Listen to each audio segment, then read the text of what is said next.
Good evening and welcome back. Tonight we journey to a time before the great wars of heroes, before the walls of Troy rose from the Anatolian plain, before Heracles lifted his club or Theseus descended into the labyrinth.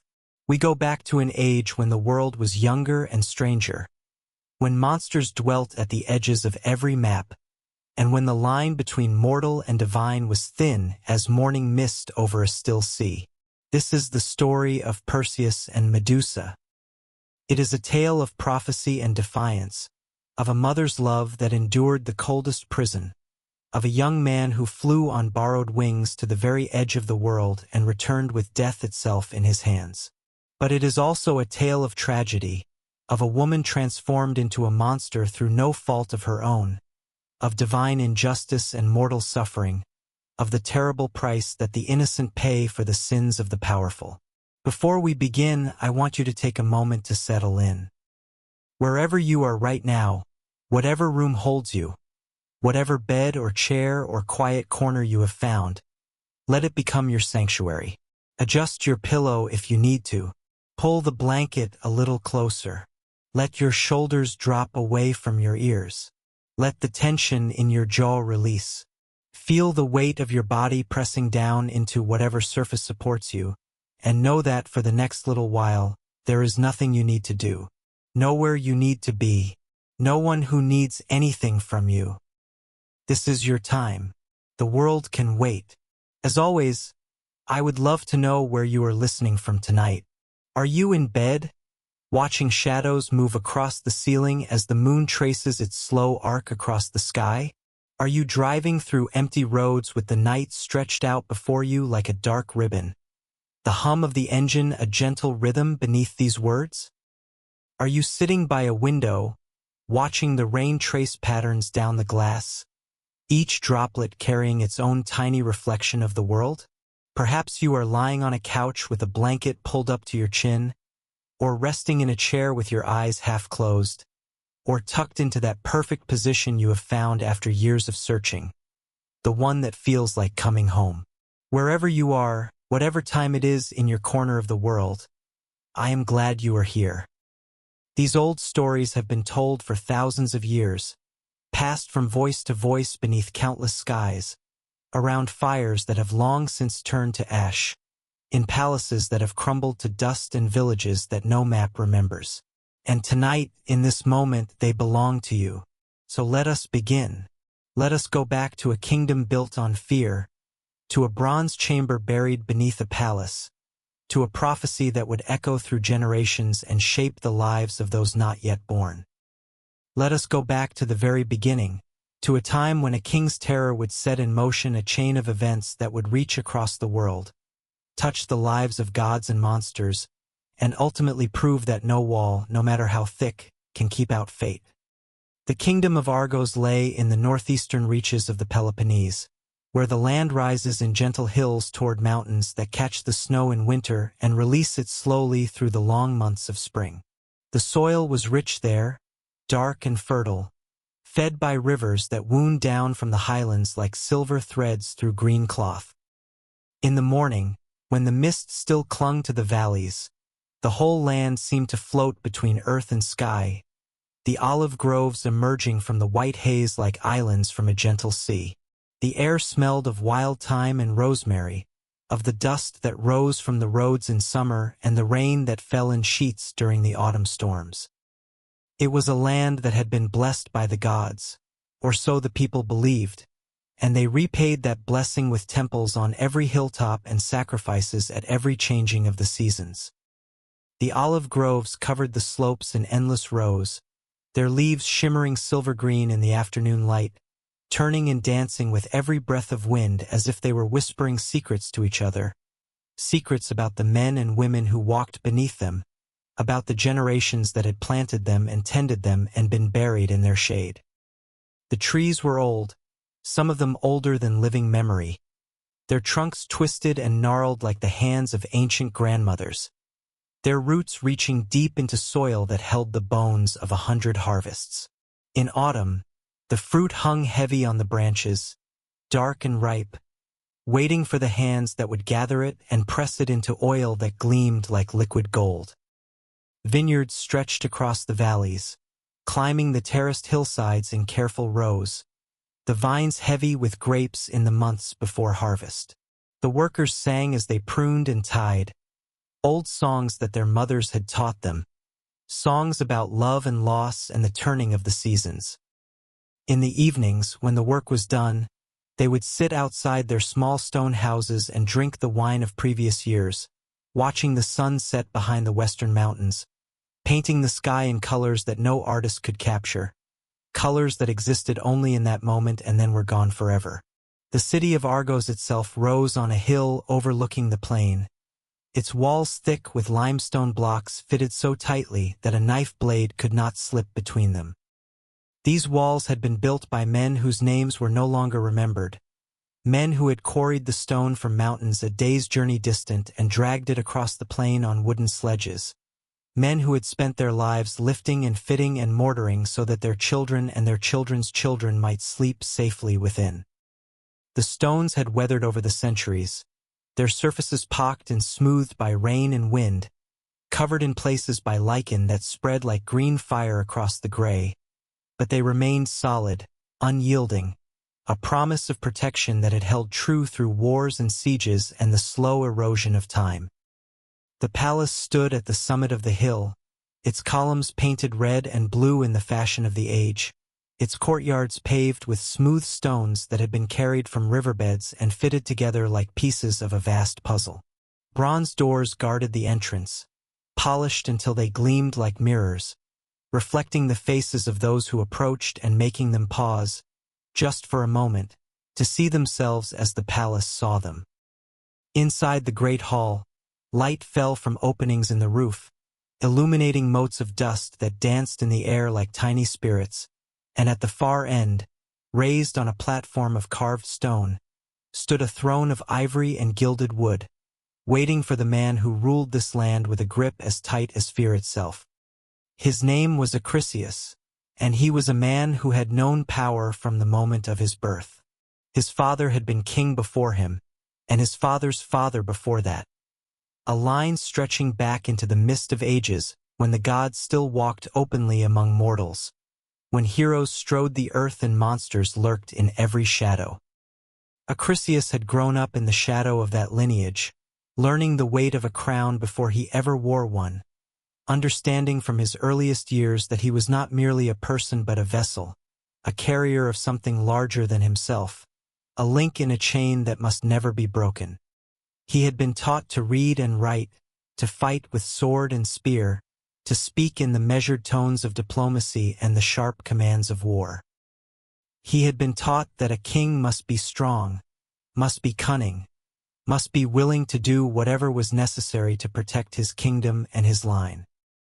He had fought in wars before he was fully a man, standing in the shield wall with men twice his age, feeling the press of bodies and the heat of breath, hearing the screams of the wounded and the clash of bronze on bronze.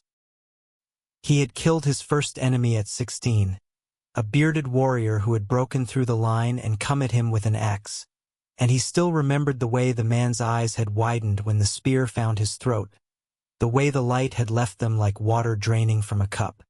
He had survived betrayals, plots hatched in dark corners by men who smiled to his face and sharpened their knives behind his back. He had buried rivals and outlived enemies, had watched men who had sworn to destroy him grow old and feeble and finally still. By the time he took the throne, he was already hard, already cold, already shaped by the understanding that power is never given freely and must always be defended, that the world is full of those who would take what you have if you show even a moment of weakness. But for all his strength, for all his cunning, for all the victories he had won and the enemies he had vanquished, Acrisius carried within him a fear that no army could defeat and no wall could keep out. It was a small fear at first, barely a whisper in the back of his mind, a shadow that flickered at the edge of his vision when he sat alone in the great hall after the feasts were over and the torches were burning low. But as the years passed and his hair turned from black to gray, As the lines deepened on his face and his joints began to ache with the memory of old wounds, the whisper grew louder. It became a voice that spoke to him in the silence of the night, that asked him questions he could not answer, that reminded him of truths he did not want to face. It became a presence that followed him through the corridors of his palace and sat beside him at every feast, a guest that never left, a companion he had never invited. It was the fear of what would come after him, the fear of endings, the fear that everything he had built, everything he had fought for, everything he had sacrificed and suffered to protect, would crumble to dust because he had no one to carry it forward. The fear that his name would be forgotten, that his line would end, that the throne he sat upon would pass to strangers who would not remember him, who would walk these halls without knowing the blood that had been spilled to build them. Acrisius had no sons. This was the wound that would not heal, the thorn that could not be pulled, the ache that greeted him every morning and followed him into his dreams.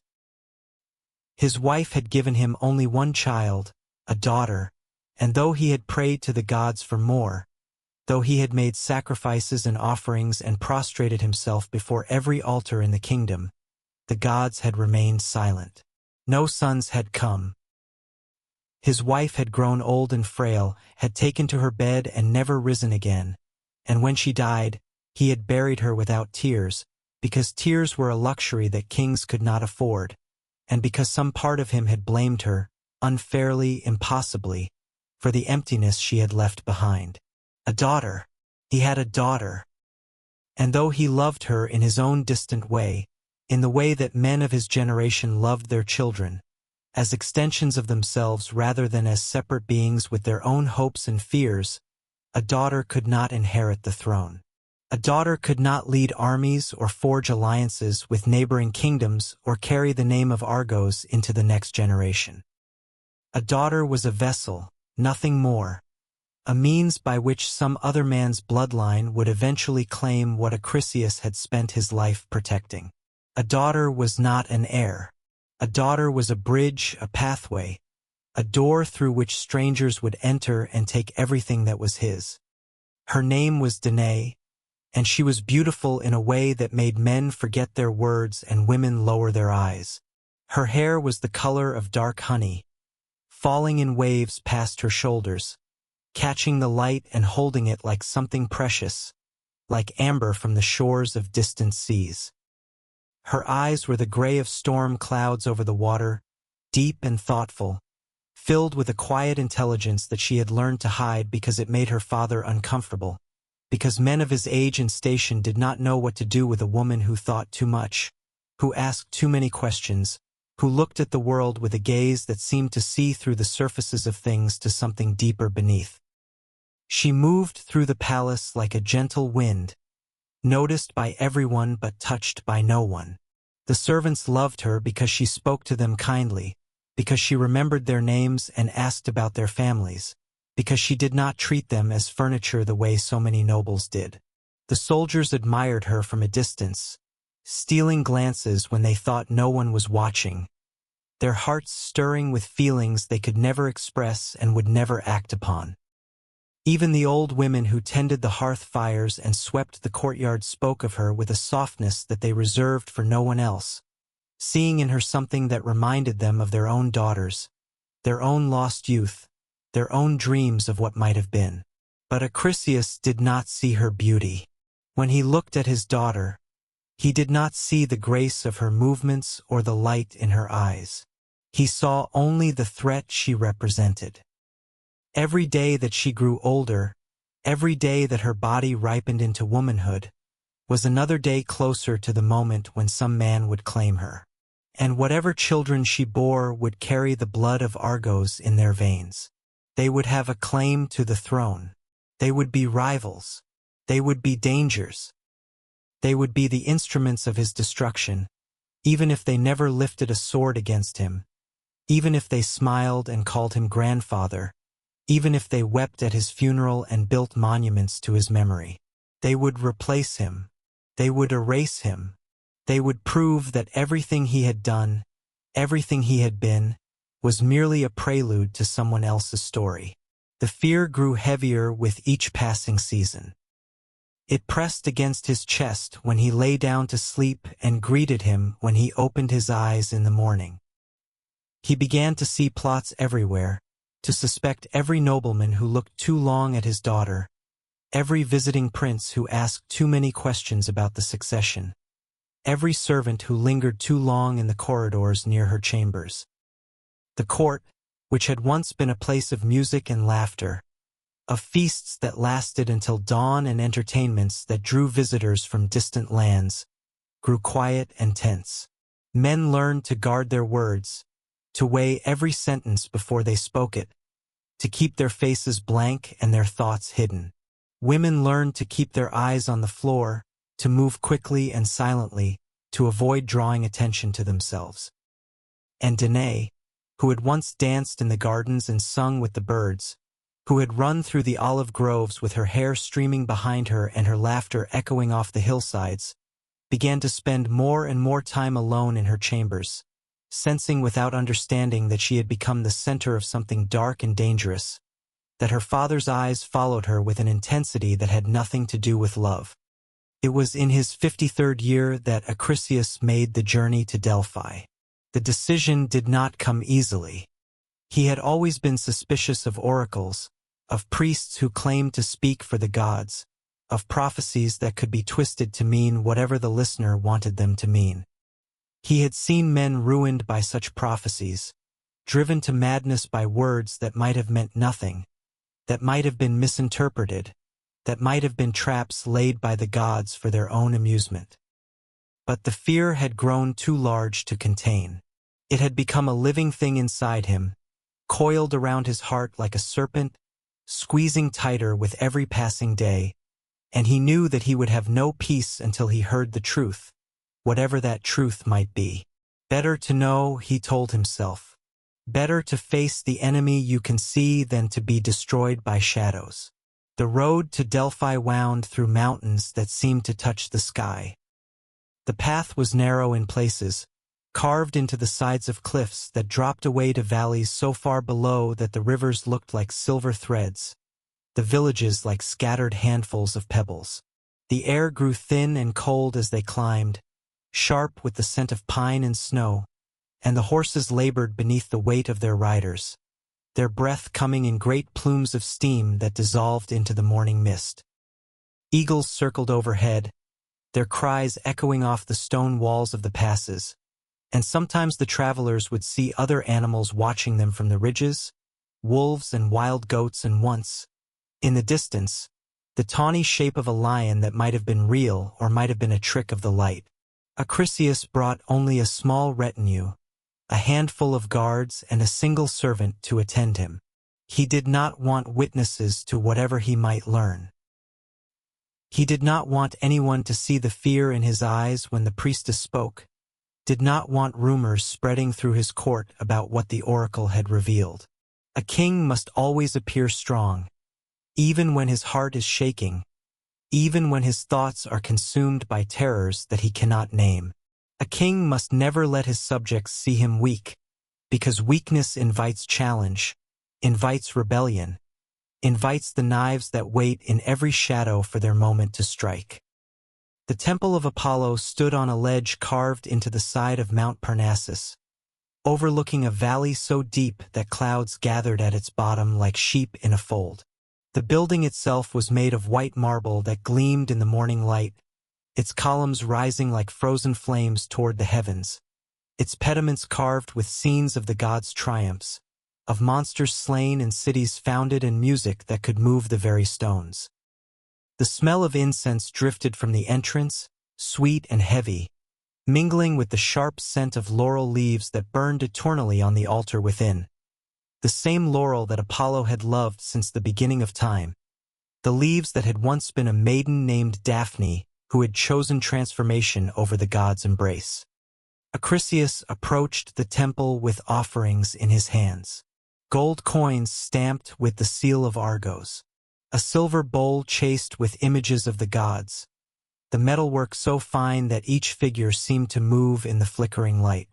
A white lamb, unblemished, its legs bound with silk ribbons, its eyes dark and trusting.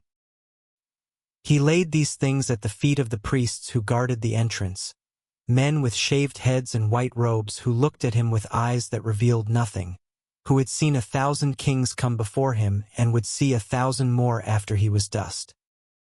He asked for an audience with the Pythia, the priestess who sat upon the sacred tripod and breathed the vapors that rose from the earth below, the vapors that carried the voice of Apollo himself, the god of prophecy, the god of truth, the god who saw all futures laid out like roads upon a map. He waited for 3 days. The temple had its own rhythms, its own protocols, and even a king must submit to them. The gods did not hurry for mortals, no matter how many coins they laid upon the altar, no matter how many lambs they slaughtered in offering. Acrisius slept in a small chamber carved into the rock, listening to the wind howl through the mountain passes like the voices of the dead, feeling the cold seep into his bones despite the blankets and the small fire that the priests kept burning in the corner. He ate bread and olives and drank water from a spring that was said to grant visions to those who were worthy, water so cold it made his teeth ache, so clear that he could see every pebble at the bottom of the basin. He did not feel worthy. He felt only the weight of his years and the cold hand of fear pressing against his throat, the certainty that whatever he learned in this place would change his life forever. On the 4th day they summoned him. The inner chamber of the temple was dark, lit only by oil lamps that flickered in the drafts that seemed to come from nowhere, their flames dancing and swaying like spirits performing some ancient ritual. The air was thick with smoke, with the scent of burning herbs and something else, something ancient and strange that made his skin prickle and his heart beat faster, something that seemed to press against his mind like fingers probing for entry. The Pythia sat on her tripod in the center of the room, a woman of indeterminate age, her body draped in white linen, her hair loose around her shoulders, her eyes unfocused and distant, looking at something that existed in no world that mortals could see. Steam rose from a crack in the floor beneath her, curling around her legs, wreathing her head in pale mist, carrying with it a scent that was both sweet and sickening, the breath of the earth itself, the whisper of powers that had existed long before the gods took their thrones on Olympus. Acrisius knelt before her. The stone was cold beneath his knees, rough against his skin even through the fabric of his robes. He could feel the eyes of the priests upon him, watching from the shadows, recording everything for records that would outlast his kingdom, his name, his very memory. He asked the question that had brought him across mountains and through his own pride, the question that had kept him awake through countless nights, that had hollowed him out until he was nothing but a shell filled with fear. He asked about sons. He asked about heirs. He asked about the future of his line. The Pythia did not answer immediately. Her body swayed on the tripod, her arms hanging loose at her sides, her head rolling back until the whites of her eyes were visible. Her breathing changed, becoming deeper, rougher, as if something else was breathing through her, as if her body had become a vessel for a presence that was not her own. When she spoke, her voice was not her own. It was older, colder, coming from somewhere far away, from the depths of the earth or the heights of the heavens or somewhere outside of space and time entirely. She spoke of Danae. She spoke of a child that would be born, a grandson, a boy who would one day grow to manhood with strength in his limbs and destiny in his heart. And then she spoke the words that would echo through the rest of Acrisius's life, the words that would drive him to madness and cruelty, the words that would pursue him across the years like hounds on the trail of a wounded deer. The grandson, she said, would kill him. The chamber seemed to spin. The lamps flickered wildly, their flames bending as if blown by a wind that Acrisius could not feel. The smoke thickened around him, filling his lungs, making his eyes water. He opened his mouth to speak, to ask for clarification, to demand that the goddess explain herself, but no words came. The Pythia's head rolled forward, her eyes closing, her body slumping on the tripod as if the spirit that had possessed her had departed as suddenly as it had come. The audience was over. The truth had been spoken. The future had been revealed. Acrisius did not remember leaving the temple. He did not remember the journey down the mountain, the long ride back through the passes and valleys, the faces of his guards watching him with concern that they did not dare express. He remembered only the words, spinning in his mind like leaves caught in a whirlwind, cutting him with every turn, drawing blood that no one could see. His grandson would kill him, his daughter's son, the child of Danae and whatever man she took to her bed, the heir he had never wanted, the danger he had always feared, the ending that had been waiting for him since before his daughter was born. By the time he reached the gates of his city, the fear had transformed into something harder and more terrible. It had become resolve. It had become a plan. It had become the cold, clear certainty that he would do whatever was necessary to survive, whatever was necessary to defy the gods themselves, whatever was necessary to keep the prophecy from coming true. He had fought enemies before. He had defeated plots and betrayals and assassination attempts. He would defeat this too. He would defeat fate itself if that was what it took. He would make sure that Danae never bore a son. The chamber was built beneath the palace, in a place where the foundations met the bedrock of the hill. Acrisius summoned his most trusted craftsmen, men who had built for his father and his father's father, men whose families had served the royal house for generations, and he swore them to secrecy on pain of death. He told them what he wanted, and he watched their faces as they listened, watched the confusion and the horror and finally the resignation that settled over their features like masks. They were craftsmen. They built what they were told to build. They did not ask why. He told them to construct a room of bronze, with walls so thick that no sound could penetrate them, with a floor so smooth that no creature could burrow beneath it, with a ceiling so solid that not even rain could find its way inside. There would be no windows. There would be only a single door, fitted with locks that could be opened only from the outside, locks of brass and iron that would resist any force short of the gods themselves. And at the very top, a small opening, just wide enough to admit air and a trickle of light, but not wide enough for any man to enter. The craftsmen worked for months. They forged the bronze in secret furnaces hidden in the hills, working at night when the smoke would not be seen, hammering the sheets until they sang with the ring of pure metal, until they were smooth and featureless, until they gleamed with a dull golden light that seemed to come from within. They fitted the pieces together with joints so tight that water could not seep through them, so precise that a hair could not slip between them.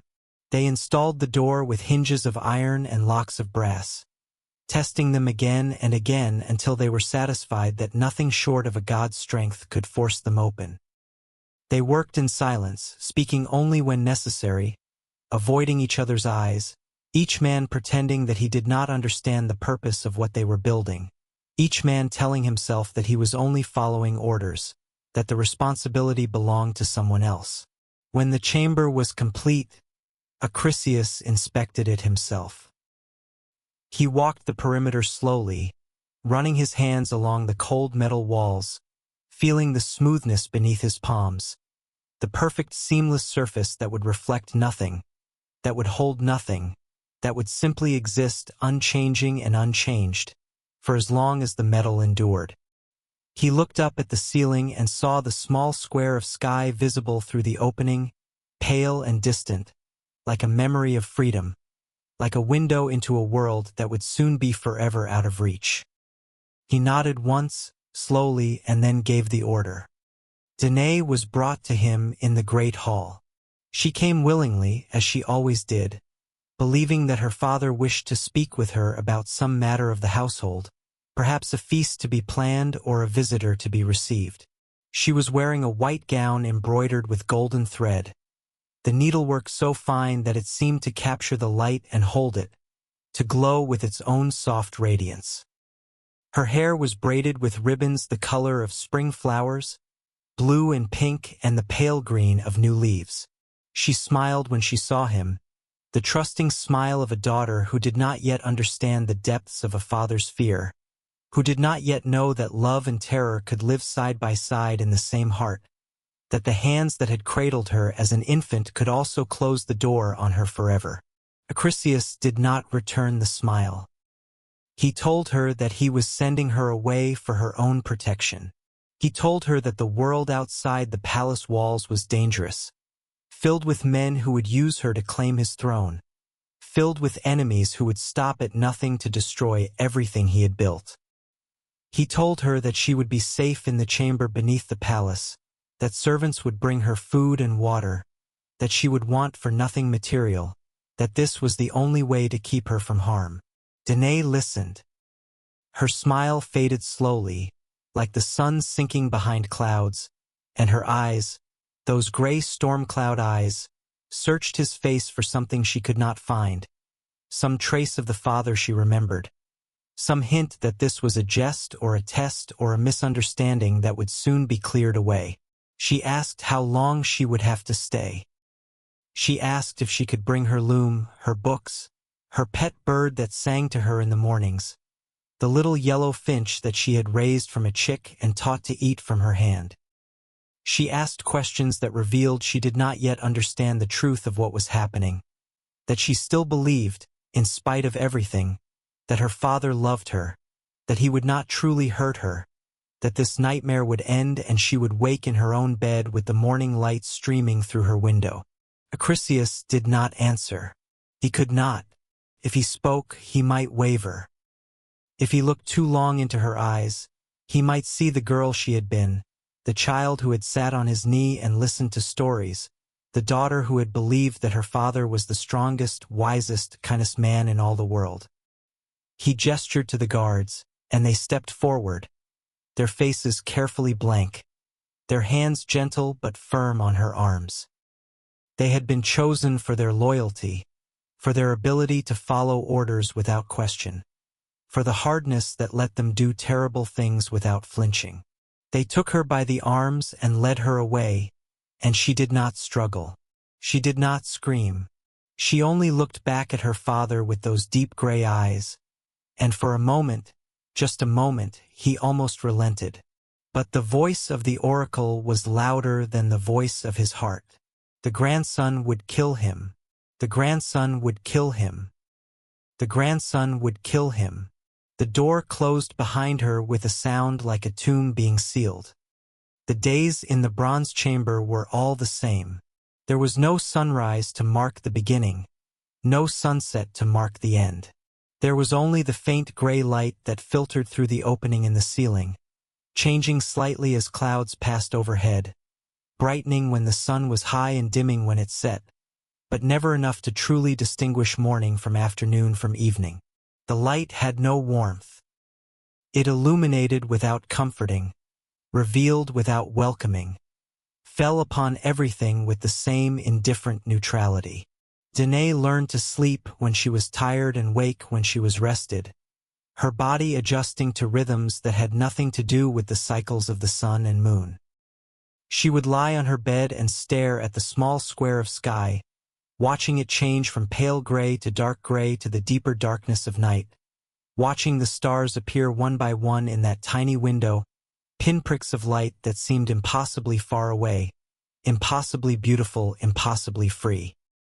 Sometimes she would count them, the stars she could see through that small opening, but the number was always changing as the sky wheeled overhead, as different constellations rose and fell beyond the edges of her view. The chamber itself was larger than she had expected, perhaps 20 paces from one wall to the other, with a ceiling high enough that she could not touch it even when she stretched her arms above her head. There was a bed in one corner, simple but clean, with linen sheets that smelled faintly of lavender and a woolen blanket that kept the cold at bay during the nights. There was a chair and a small table where she took her meals, though the meals came irregularly, delivered by a servant who never spoke and never met her eyes, who slipped through the door like a ghost and departed just as silently. There was a basin for washing and a chamber pot that was emptied once a day, the servant's only acknowledgement of her existence. There was nothing else. No mirror, because mirrors might be used as weapons or tools of escape.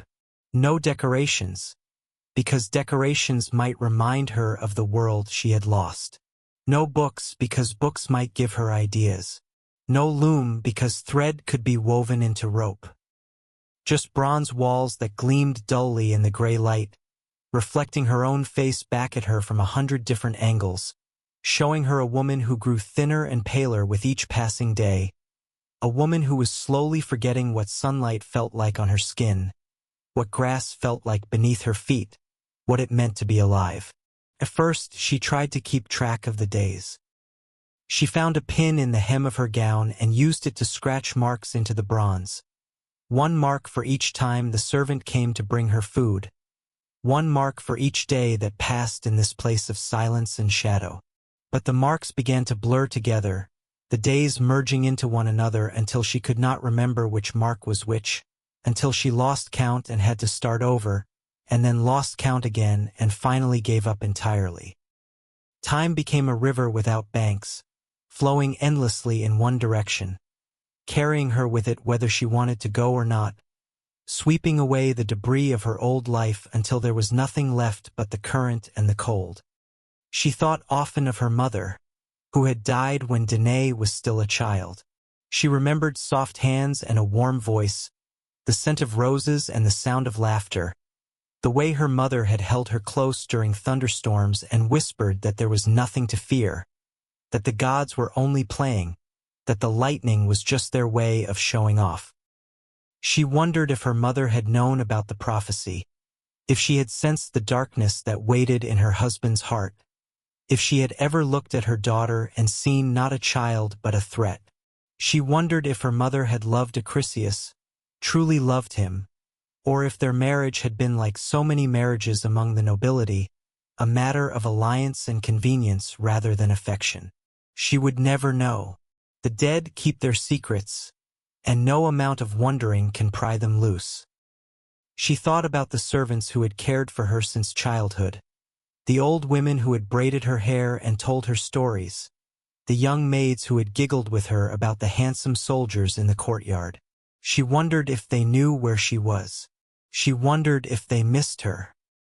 She wondered if anyone outside these bronze walls remembered that she existed at all, or if she had already begun to fade from their memories, becoming first a distant thought, then a vague impression, then nothing at all. But mostly she thought about the sky.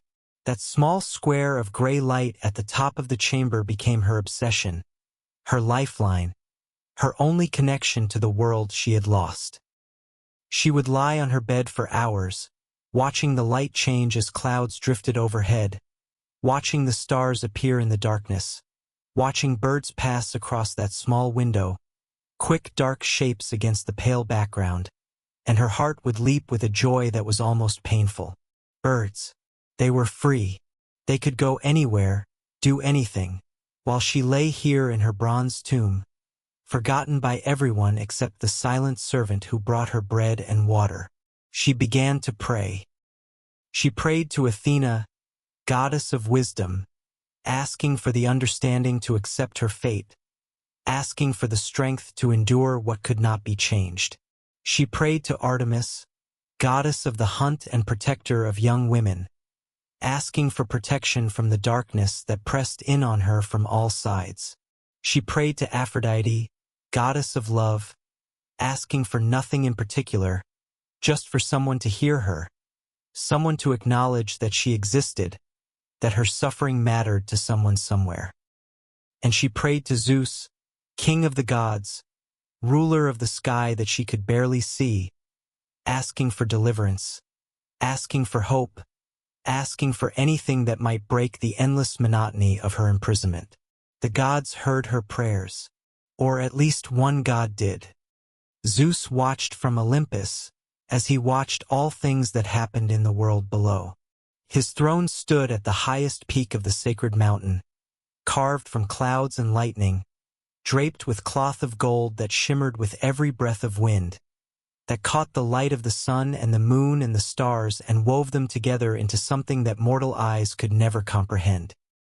From this vantage point, he could see the whole of Greece spread out before him like a map drawn by divine hands, every mountain and valley, every river and forest, every city and village and lonely farmhouse.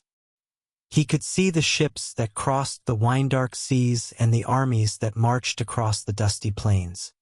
He could see the temples built in his honor and the sacrifices burned on his altars. He could see into the hearts of kings and the dreams of peasants, could read the hopes and fears of every living creature, could trace the threads of fate that connected each soul to every other. But today his attention was fixed on something smaller than a kingdom, something quieter than a war. Today he was looking at a bronze chamber beneath a palace in Argos, and at the young woman who lay within it, her face turned toward the small square of sky that was her only window to the world. He had seen her before, of course. He saw all beautiful women sooner or later, drawn to them by something in his nature that he had never tried to understand or control. Beauty called to him across the distances, whispered to him through the veil that separated the divine from the mortal, and he could no more ignore it than the sea could ignore the pull of the moon. But it was not her beauty alone that held his attention now. It was her loneliness. It was the way she prayed without hope, the way she sang to herself in the darkness, songs that her mother had taught her, songs about the sea and the stars and the heroes of ancient days. It was the way she kept living when there seemed to be nothing left to live for, the stubborn flame that burned in her heart despite everything that had been done to extinguish it. He decided to go to her. This was not an unusual decision for Zeus. He had gone to many mortal women over the centuries, drawn by desire or curiosity or simply the restlessness that afflicts those who live forever, who have seen everything and done everything and find themselves always searching for something new, something different, something that might make them feel again the way they felt when the world was young. He had taken many forms in these encounters, disguising himself as creatures both noble and strange. He had come as a swan to Leda, as a bull to Europa, as a satyr to Antiope, as a flame to Aegina, as a husband returning from a long journey to the wife who waited faithfully at home. The forms varied, but the outcome was always the same. A child would be born, half mortal and half divine, carrying the blood of Olympus in their veins. These children were the heroes of legend, the founders of dynasties, the ones whose names would echo through the ages long after ordinary mortals had been forgotten. But the bronze chamber presented a challenge that even the king of the gods could not easily overcome. Acrisius had built well. The walls were solid. The door was sealed. No man could enter, and no god in man's form could pass through barriers made to keep out flesh and blood. Zeus would have to become something else. Something that could slip through the smallest crack, flow around the sharpest edge, find its way into the darkest corner. He considered his options, turning them over in his mind like jewels examined in the light. Wind? Too cold, too impersonal, too much like the indifferent air that already filled the chamber. Fire?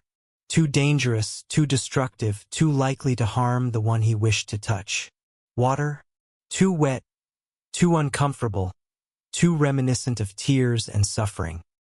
And then the answer came to him, as answers always did when he thought long enough about a problem. Light. He would become light. Not the harsh light of the midday sun that bleaches and burns, but something softer, warmer, more intimate. He would become a shower of gold, falling like rain through the opening in the ceiling, filling the chamber with radiance, touching her skin with the gentleness of a lover's hand. Danae was lying on her bed when the light began to change. At first, she thought it was simply a break in the clouds, a moment of sunshine finding its way through the small opening above. She had seen such moments before, brief flashes of brightness that made the bronze walls glow for an instant before fading back into gray, that reminded her for just a heartbeat that there was a world beyond these walls, a world of color and warmth and life. But this was different. This light did not fade. It grew stronger, brighter, warmer, until the whole chamber was filled with a golden radiance that seemed to come from everywhere and nowhere at once. She sat up, her heart beating fast, her eyes wide with wonder and fear. The light was falling now, not in rays but in drops, like rain made of liquid gold. It cascaded through the opening in the ceiling and pooled in the air around her, swirling and dancing, forming shapes that dissolved and reformed with every passing moment. It was beautiful. It was terrifying. It was the most extraordinary thing she had ever seen. She should have screamed. She should have cowered in the corner, hiding from this impossible phenomenon, this intrusion that defied everything she knew about the world. But something in the light called to her, spoke to her in a language older than words, a language that her soul understood even if her mind could not. It was not threatening. It was not cold. It was like being wrapped in warm silk, like being held by arms that had no form but infinite strength, like being seen and known and valued for the first time since the bronze door had closed behind her. The light touched her face. It brushed against her cheek like a kiss, like the touch of fingers that were not there. It flowed through her hair like a gentle hand running through silk, separating the strands, caressing each one. And then, though she did not understand how, it was inside her. Not violently, not painfully, but gently, filling her with warmth and radiance until she herself seemed to glow from within. The chamber was bright as noon, bright as summer, bright as the heart of the sun itself.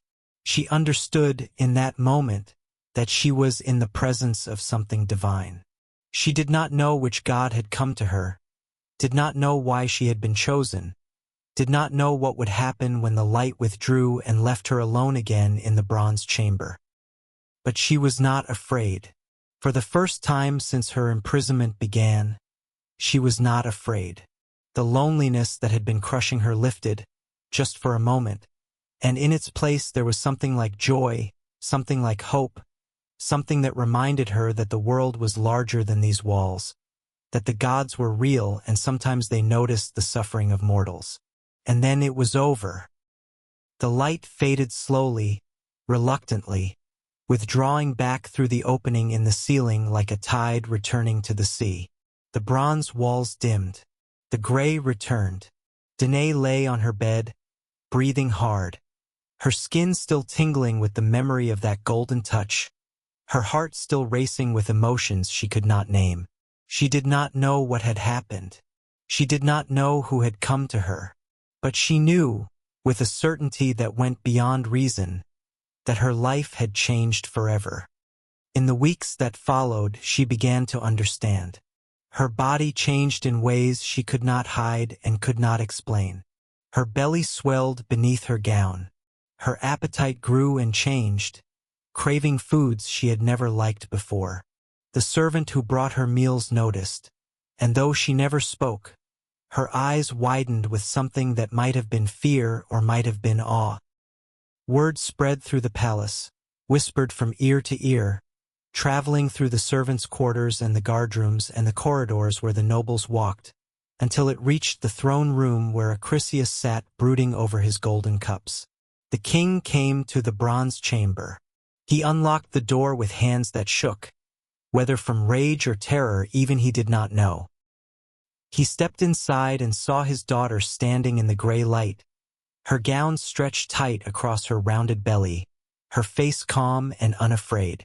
He demanded to know who had touched her. He screamed at the guards, at the servants, at anyone who might have found a way into the sealed room. He threatened torture and death, promised rewards for information, swore by all the gods that he would find the man responsible and make him suffer in ways that the poets had not yet imagined. But Danae only looked at him with those gray eyes, deep as the sea, clear as the sky she could barely see, and told him the truth. The father of her child, she said, was Zeus himself. The king of the gods had come to her as golden rain. Acrisius did not believe her. Or perhaps he did believe her, and that was worse. If the father was truly the king of the gods, then the prophecy was not merely fate. It was divine will. The grandson who would kill him was not just any child. He was the son of Zeus, protected by the power of Olympus, destined for greatness that no mortal could prevent. For days, Acrisius wrestled with his options. He paced the corridors of his palace, unable to sleep, unable to eat, his mind churning through possibilities like a millstone grinding grain. He could kill Danae. He could take a knife and end her life before the child drew its first breath, before the prophecy could take root in the world, before the threat became real. But the thought made his blood run cold. To kill one's own daughter was a crime that the gods punished without mercy. The Furies, those terrible spirits who avenged the murder of kin, would hunt him to the ends of the earth. They would drive him mad with guilt and horror, haunting his every step, whispering in his ears, tearing at his sanity until he begged for the death that would not come. No, he could not kill her directly. The risk was too great. But there were other ways. There were always other ways, for those willing to look for them. He ordered a chest to be built. It was made of wood, cedar and oak bound together with iron bands, sealed with pitch to keep out the water. It was large enough to hold 2 people, if they pressed close together, but not large enough for comfort, not large enough to move freely, not large enough to do anything except lie in the darkness and wait for whatever came next.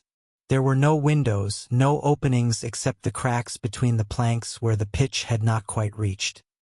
It was a coffin for the living, a prison that would float upon the waves, a death sentence disguised as mercy. When the child was born, Acrisius came to the bronze chamber one final time. The baby was small and red, with a thin fuzz of dark hair and eyes that had not yet learned to focus on the world. It wailed as babies do, a sound that echoed off the bronze walls and filled the room with its raw, urgent need. Danae held it to her breast, murmuring soft words, trying to comfort the new life that had come into the world in this place of darkness and cold. Acrisius looked at the child and felt nothing. No love, no pity, no connection to the blood that flowed in its tiny veins. He saw only the prophecy, only the threat, only the death that waited for him in those unfocused eyes. He gave the order, and the guards stepped forward, and Danae did not resist. They carried her to the shore in the gray light of dawn. The sea was choppy that day, the waves breaking against the rocks with a sound like applause, like the world was celebrating something that Acrisius could not see. The wooden chest waited on the sand, its lid open, its interior dark. Danae looked at it for a long moment, understanding at last what her father intended, understanding that this was not a journey but an ending, that she and her child were being given to the sea and the gods and whatever fate awaited them in the endless water. She did not beg. She did not plead. She had learned, in her months in the bronze chamber, that some things cannot be changed by words, that some hearts are closed so tightly that no appeal can reach them. She only looked at her father with those gray eyes, and he could not meet her gaze. He turned away as the guards placed her inside, as they laid the baby in her arms, as they sealed the lid and pushed the chest into the surf.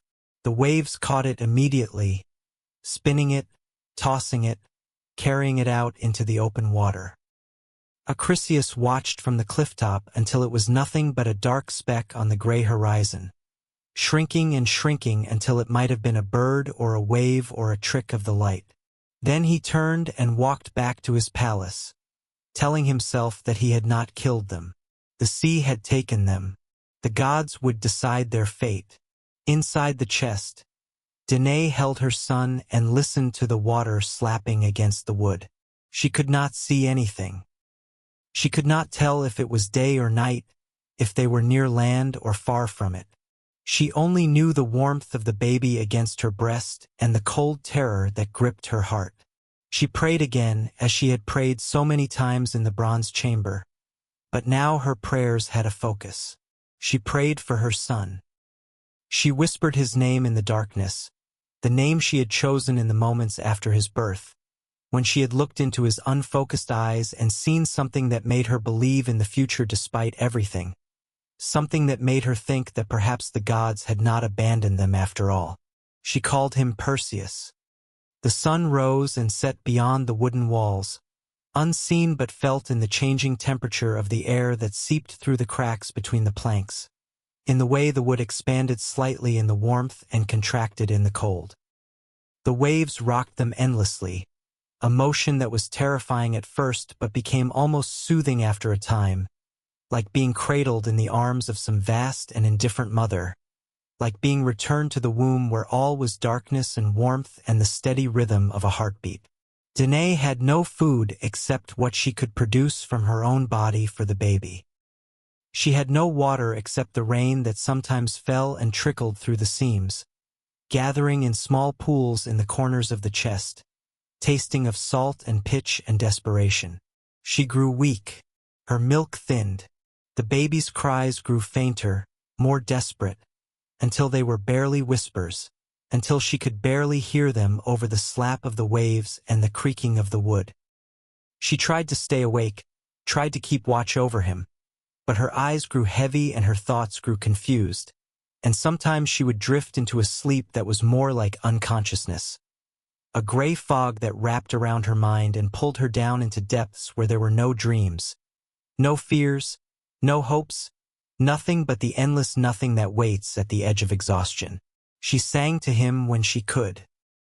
Old songs that her mother had sung to her, songs about the sea and the stars and the heroes of ancient days. Her voice was thin and cracked, barely louder than a whisper, but Perseus seemed to listen. He would stop crying when she sang, his tiny hand clutching at her finger, his eyes searching in the darkness for a face he could not see. She sang until her voice gave out, and then she hummed, and when she could not even hum, she simply held him and breathed, letting him feel the rise and fall of her chest, the steady beat of her heart, the proof that she was still alive, that they were still together, that the world had not yet ended. On the 10th day, the chest struck something solid. There was a scraping sound, a jolt that threw her against the wooden wall, and then stillness. The rocking stopped. The sound of the waves grew fainter, more distant, coming from somewhere beyond rather than all around. Danae lay in the darkness, too weak to move, too afraid to hope. She heard voices outside, muffled and strange, speaking in a language that sounded like Greek, but with an accent she did not recognize. She heard footsteps on sand. She heard the sound of tools against wood. When the lid was pried open, the light nearly blinded her. She squinted up at the sky, impossibly blue, impossibly bright, and at the face that hovered above her. It was a man's face, weathered and brown, with kind eyes and a gray beard tangled with salt. He was saying something, but she could not understand the words. Her ears had forgotten how to hear anything except the baby's cries and the endless slap of water against wood. The man reached down and lifted her from the chest. His hands were rough but gentle, calloused from years of work with nets and ropes, from hauling in catches and mending sails and doing the 1,000 small tasks that fill a fisherman's days. He carried her up the beach and laid her on the warm sand, then went back for the baby. Perseus was crying again, a weak and reedy sound, but alive, still alive. The man's name was Dictys. He was a fisherman on the island of Seriphos, a small rocky outcrop far from the great kingdoms of Greece, a place that the wider world had mostly forgotten, where life moved to the rhythms of the sea and the seasons rather than the ambitions of kings and the machinations of courts. He had found the chest tangled in his nets that morning, had thought at first it was debris from a shipwreck, had almost pushed it back into the sea before something made him pause. Perhaps it was the gods whispering in his ear. Perhaps it was simple curiosity, the same impulse that made him rescue injured birds and nurse sick lambs back to health. Perhaps it was the sound, faint but unmistakable, of a baby crying inside. He took them to his home, a small house at the edge of the village where the land met the sea and the sound of waves was a constant presence. The house was made of whitewashed stone, with a roof of clay tiles that had been patched and repaired so many times that no two were the same color. There was a single room inside, with a hearth in the corner and a bed against the wall and nets hanging from the rafters, waiting to be mended. It was not a palace. It was not even comfortable by the standards of those who had grown up with servants and silk. But it was warm and it was dry and it was safe. Danae recovered slowly. Dictys fed her broth and bread, sitting beside her bed and spooning the food into her mouth when she was too weak to hold the bowl herself. He gave her water from the spring that ran down from the hills, water that was cool and sweet and tasted like nothing she had ever drunk before, like life itself returning to her body drop by drop. He did not ask questions. He could see that she had suffered, could read it in the hollows beneath her eyes and the tremble of her hands, and the way she clutched her baby as if afraid that someone might tear him from her arms. He knew that some stories are too painful to tell, and he did not push. When she was strong enough to speak, she told him only that she was a mother who had been cast out by her family. She did not mention Argos. She did not mention the bronze chamber or the prophecy. She did not speak of her father or the golden rain or the god who had come to her in her darkest hour. She simply asked if she and her son could stay. Dictys agreed. He was a bachelor, had never married, had never had children of his own. The house was large enough for 3, and there was something about this woman and her child that stirred feelings he had thought long dead, feelings that had been buried beneath years of solitude and routine. Not love exactly, not at first, but something close to it, a sense of purpose, a reason to come home at the end of a long day on the water. A reminder that life could be about more than casting nets and mending boats and waiting for the seasons to turn. Perseus grew from a baby into a toddler who stumbled across the rocky beaches with his arms outstretched for balance. He grew from a toddler into a boy who could swim in the cold clear water and mend nets and bait hooks and read the moods of the sea. He grew from a boy into a young man, tall and strong and restless, with something burning in his eyes that the small island could not satisfy. He learned the ways of the fishermen, rising before dawn to help Dictys prepare the boats, spending long hours on the water with the sun beating down on his shoulders and the salt spray on his lips. He learned to read the sky for signs of weather, to know when the fish would run deep and when they would rise to the surface, to navigate by the stars when the shore was out of sight. He learned patience, the long, slow patience of those who wait for their catch, who know that the sea gives up its bounty in its own time and cannot be rushed. But he also learned things that the other fishermen's sons did not know. He learned the stories of the gods and heroes, sitting by the fire on winter nights while Danae spun thread and Dictys carved hooks from bone. He heard about Heracles and his labors, about Theseus and the Minotaur, about Jason and the Golden Fleece. He heard about Troy and the war that would one day consume a generation, about Achilles and his rage and his doom. And though he did not know it yet, though the stories seemed like dreams of other lives in other worlds, something in him was listening, was waiting, was preparing for the day when he would have stories of his own to tell. He was taller than the other boys his age, broader in the shoulders, quicker in his movements. When he ran, he seemed to fly, his feet barely touching the ground, his body moving with a grace that made it seem like the air itself was carrying him forward. When he wrestled, he won easily, but without the cruelty that often comes with strength, without the need to humiliate his opponents or prove his superiority. The other children admired him. The old men nodded when he passed, seeing in him the shadow of something greater than the island could contain. The young women blushed when he smiled, though he never seemed to notice, his mind always on something beyond the horizon. Danae watched him grow with a mixture of pride and fear. She knew who his father was. She knew that the blood of Zeus flowed in his veins, marking him for a destiny that no fisherman's life could fulfill. But she said nothing of this to Perseus. She wanted him to have a childhood, a few years of peace before the weight of the divine settled on his shoulders. She wanted him to know what it was to be loved for himself, not for the power he represented. She wanted to give him something that she had never had, the gift of a normal life, even if she knew in her heart that normalcy was not in his fate. But even on this small island, peace could not last forever. Seriphos was ruled by a king named Polydectes, the brother of Dictys. Where Dictys was kind and humble, content with his simple life of fishing and mending, Polydectes was proud and cruel, hungry for more than his small island could provide.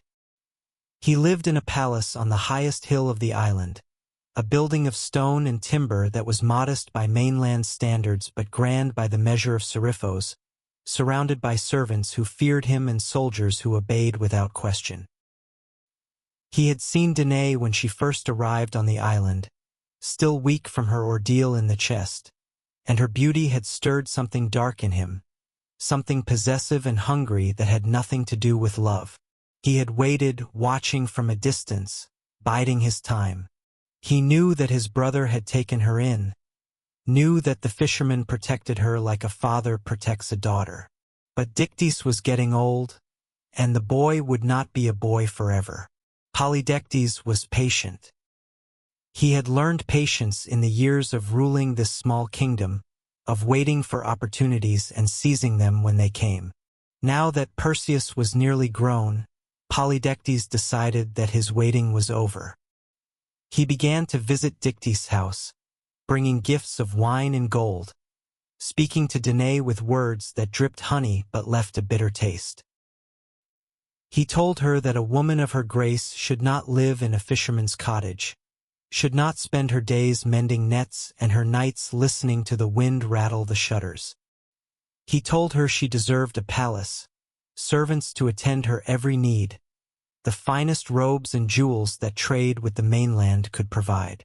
He told her he would make her his queen. Danae refused him. She was polite but firm, her voice steady despite the fear that coiled in her stomach. She had learned long ago to recognize the difference between love and possession, between desire and hunger. What she saw in Polydectes' eyes was not love. It was the same cold calculation she had seen in her father's eyes before he locked her in the bronze chamber. The look of a man who saw her not as a person but as a thing to be owned, a prize to be won, a problem to be solved. She would not trade one prison for another, no matter how comfortable the new cage might be. Polydectes smiled when she refused. He said nothing more, but his eyes grew colder, and his visits became more frequent, more insistent. He brought larger gifts, more elaborate promises.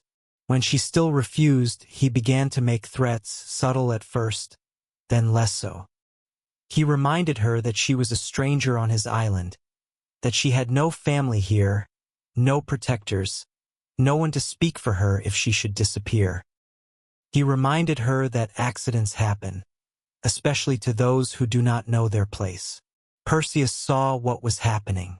He was young, but he was not stupid. He saw the way Polydectes looked at his mother, the way his gifts grew more elaborate and his patience grew thinner. He saw the fear in Danae's eyes when the king's chariot appeared on the road below. He told his mother that he would protect her. He told her that no man, not even a king, would take her against her will. Danae smiled and touched his face, running her fingers through his hair the way she had when he was a baby. But she was afraid. She knew that Perseus was strong, but strength alone could not defeat a king. She knew that Polydectes had soldiers, had power, had the law of the island on his side. A young man's courage was no match for the machinery of royalty. Polydectes devised a trap. He could not simply take Danae by force. The people of Seriphos were loyal to Dictys, and they would not stand for such cruelty. But if he could remove Perseus from the island, the mother would be defenseless. He announced that he intended to marry Hippodamia, a princess from a distant land. It was a lie, but the people believed him. He declared that every man on the island must bring a wedding gift.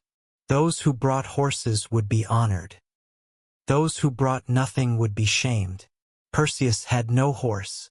He had no wealth of any kind. He was a fisherman's ward, a stranger with no family and no fortune, a young man who owned nothing but the clothes on his back and the strength in his arms.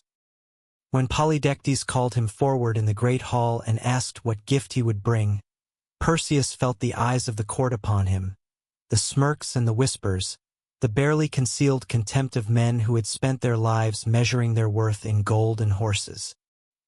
He felt his pride rising in his chest, hot and fierce, and he spoke without thinking. He said he would bring anything the king desired. He said he would bring the head of Medusa herself if that was what it took. The hall fell silent. The smirks faded. Even Polydectes seemed surprised, though only for a moment. Then his smile returned, wider than before, colder than before. He said that he would hold Perseus to his word. The head of Medusa, nothing less would satisfy him. Perseus realized too late what he had done. Medusa, even the name was enough to make men fall silent, to make children hide behind their mothers, to make the bravest warriors touch the amulets they wore against evil. She was one of the three Gorgons, sisters who lived at the very edge of the world, in a land where no map could guide and no compass could point, where the sun set into an ocean that had no further shore. Two of them, Steno and Euryale, were immortal, beyond the power of any weapon to harm, beyond the reach of death itself. But Medusa, the third sister, was mortal. She could be killed. But that was the only comfort in the stories that men told about her. Her hair, they said, was not hair at all but living serpents, a nest of vipers that hissed and writhed with every movement of her head, their fangs dripping venom, their eyes gleaming with a cold intelligence that seemed almost human. Her skin was scaled like a lizard's, green and gray and mottled with age, rough to the touch and cold as the belly of a snake. Her hands were claws, her feet were talons, and her face, the face that had once been the most beautiful in all of Greece, was so terrible that anyone who looked upon it was turned instantly to stone. Not slowly, not painfully, instantly. One moment you were alive, your heart beating, your lungs drawing breath, your mind full of thoughts and fears and hopes. The next moment you were stone, frozen forever in the position you had held when your eyes met hers, your face locked in whatever expression you had worn in that final instant, surprise or horror or desperate hope. Her lair, they said, was surrounded by statues. Hundreds of them, thousands. Men who had come to kill her, heroes and warriors and fools, all of them turned to stone by her gaze. They stood in rings around her cave, their weapons still raised, their shields still lifted, their mouths open in screams that would never be heard. Some had been there so long that moss grew on their shoulders and birds nested in their outstretched hands. Others were fresh, their expressions still sharp, their armor still gleaming. All of them had made the same mistake. All of them had looked. Polydectes knew all of this. He was counting on it. He expected Perseus to sail away and never come back. And when the young man was dead, when his bones lay at the edge of the world among the statues of all the other fools who had tried to kill the unkillable, Danae would have no one left to protect her. Perseus left his mother in the care of Dictys and walked alone to the shore. The sun was setting, painting the sea with colors of fire and blood, turning the waves into ribbons of gold and crimson that seemed to stretch all the way to the horizon. He stood on the rocks and looked out at the endless water, and for the first time in his life, he felt the weight of his own mortality pressing down upon him like a hand on his chest. He did not know where to go. He did not know how to find the Gorgons. He did not know how to kill something that could turn him to stone with a single glance. He did not even have a proper weapon, just the knife he used for cutting rope and cleaning fish, the blade worn thin from years of use. He was alone. He was afraid, and he had no idea what to do next. But he was not alone for long. The goddess appeared without warning. One moment Perseus was standing on the rocks, watching the last light fade from the sky, the first stars beginning to emerge from the darkening blue. The next moment, she was beside him, as if she had always been there, as if he had simply failed to notice her until now. She was tall and straight, dressed in armor that gleamed like silver in the dying light, armor that seemed to have been made not by mortal hands but grown, shaped by some force that understood metal the way a sculptor understands clay. Her face was beautiful in a cold, remote way, like a statue carved by a master craftsman, perfect in every proportion but somehow lacking the warmth that makes beauty human. Her eyes were gray, the same gray as Danae's eyes, the same gray as the storm clouds that gathered over the sea before a tempest, and in those eyes there was wisdom and severity and something else, something older and deeper that Perseus could not name.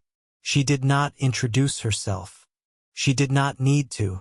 Perseus knew at once that he was in the presence of Athena, goddess of wisdom and war, daughter of Zeus, protector of heroes.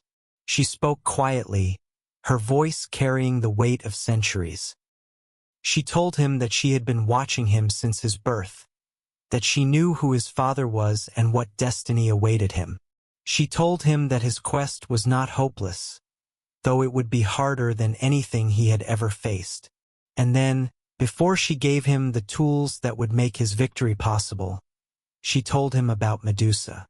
Not the monster, the woman. Before she faded from sight, Athena paused. Her gray eyes grew distant, looking at something Perseus could not see, something far away in time and memory. She spoke again, and her voice was different now, softer, touched with something that might have been regret or might have been something older and colder. Long ago, before the world learned to fear the name, before the stones accumulated around her island like fallen leaves around a dying tree, Medusa had been beautiful. Not merely beautiful in the way that mortal women are beautiful, with their soft skin and bright eyes that fade with age. She had been beautiful in the way that stops breath and steals thought, the kind of beauty that poets would later call divine, though it was entirely tragically human. She had lived in Athens, in the shadow of the great temple on the Acropolis, where the columns rose white against the blue sky and the smell of incense drifted through marble halls. She had been a priestess of Athena, one of the young women chosen for their purity and devotion, sworn to serve the goddess of wisdom until their hair turned gray and their hands grew too weak to lift the sacred offerings. Medusa had taken her vows willingly. She had walked the temple corridors with bare feet and covered head, her voice joining the others in hymns that rose toward the painted ceiling. She had kept the eternal flame burning on the altar, feeding it oil and prayers in the dark hours before dawn. She had polished the bronze mirrors that decorated the sanctuary, mirrors that caught the light and scattered it across the walls like fragments of captured sunlight. She had been happy in her way. She had believed that the gods were just, that devotion would be rewarded, that the life she had chosen was the life she would live until its quiet end. Her hair had been her pride. It fell past her waist in waves of deepest black, so dark that it seemed to drink the light, so soft that the other priestesses would sometimes reach out to touch it without thinking. She would brush it 100 times each evening, counting the strokes in whispers, watching it shine in the lamplight. It was vanity, perhaps, this small pleasure in her own beauty. But it was a harmless vanity, the kind that hurts no one, the kind that the gods should have overlooked. They did not overlook it. Athena stopped speaking for a moment. The silence stretched between them, heavy with unspoken things. When she continued, her voice was flatter, more careful, as if she were choosing each word with deliberate precision. Poseidon had seen her, the god of the sea, the earthshaker, the brother of Zeus and lord of all the waters of the world. He had seen her walking in the temple courtyard, had watched the sunlight catch her hair, had felt something stir in him that gods should not feel for those who belong to other gods. Medusa was consecrated to Athena. She was forbidden. She was untouchable. He touched her anyway. Athena did not describe what happened next. She did not need to. Perseus understood. He understood from the flatness in her voice, from the careful way she avoided certain words, from the anger that flickered behind her gray eyes like lightning behind clouds. He understood, and his stomach turned. The temple had been defiled. The sacred space, the holy ground where Athena's presence dwelled, had been violated. Not by Medusa, who had fought and screamed and begged for mercy. Not by the priestess who had kept every vow and honored every ritual. But by Poseidon, who took what he wanted because he was a god and gods do not ask permission. Athena had been furious. Her rage had shaken the foundations of Olympus. But her rage had found the wrong target. She could not punish Poseidon. He was her uncle, her equal in power if not in wisdom, protected by the laws that governed even the immortals. To strike at him would be to start a war that would tear the heavens apart. So she turned her fury elsewhere. She turned it toward the victim. Perseus felt something cold settle in his chest as Athena spoke. He wanted to interrupt, to ask why, to demand an explanation that made sense. But he kept silent. The goddess was not finished. Athena had come to Medusa in the ruins of the temple, where the young woman lay broken and weeping among the scattered offerings. She had looked down at her priestess, at the girl who had served her faithfully, who had done nothing wrong, who had been destroyed by a god's lust and a goddess's pride. And she had punished her. The transformation was not quick. It was not merciful. Medusa had felt every moment of it. She had felt her beautiful hair writhe and twist, each strand thickening, each lock splitting and dividing until 100 serpents coiled where silk had been. She had felt her skin harden and scale, her fingers curl into claws, her face reshape itself into something that would make men weep with terror. She had screamed, but her scream had become a hiss, and her tears had become venom. And when she finally looked at her reflection in one of the bronze mirrors she had polished so carefully for so many years, she had seen not herself but a monster. And then the mirror had cracked. Not from her scream, from her gaze. The reflection had frozen. The bronze had clouded, and she had understood the final cruelty of her curse. She could never again look upon her own face. She could never again look upon any face without destroying it. She had been made into a weapon, a thing of death, isolated forever from the touch and sight of any living creature. Athena's voice faded. Her form was growing transparent now, the edges of her figure blurring into the evening light. But before she vanished entirely, she spoke once more. She told Perseus that Medusa had fled to the edge of the world, to an island where no ships sailed and no birds flew. She had lived there for centuries, alone except for her immortal sisters, surrounded by the stone statues of men who had come to kill her. Heroes, they called themselves. Warriors seeking glory. They came with swords and spears, with bronze shields and iron courage, and they died the moment their eyes met hers. She did not hunt them. She did not seek them out. They came to her, and she defended herself the only way she could. And each time she turned another man to stone, another piece of the woman she had been dyed with him. The goddess was almost gone now, nothing but a shimmer in the air, a whisper of silver against the darkening sky. Her final words reached Perseus as if from a great distance, carried on a wind that came from nowhere. She said that she had given him the tools to kill Medusa, but she wanted him to understand what he was killing. Not a monster, a tragedy. A woman who had been destroyed not once but twice, first by the god who violated her and then by the goddess who blamed her for it. She wanted him to understand that the thing he would face on that distant island was not evil. It was pain. It was rage. It was the twisted remnant of someone who had once brushed her hair 100 times each evening and dreamed of nothing more terrible than growing old in peace. And then Athena was gone, and Perseus stood alone on the rocks, the shield heavy in his hands, the weight of knowledge heavier still in his heart. She had given him a gift before telling him the story. It was a shield round and broad, made of bronze polished to such a high sheen that it reflected like a mirror. She told him that this was the key to defeating Medusa. He must never look directly at the Gorgon. He must look only at her reflection in the shield. That way her deadly gaze could not touch him. That way he would be able to see her without being seen, to find her without being found, to kill her without dying himself. Perseus took the shield. It was lighter than it looked, perfectly balanced, warm to the touch as if it held some inner fire. He thanked the goddess, but she was already fading, her form becoming transparent, her voice becoming an echo. She told him to seek Hermes next. The messenger god would guide him to those who could provide what else he needed. Hermes came to him the next morning, appearing in a flash of light that left spots dancing in Perseus's eyes.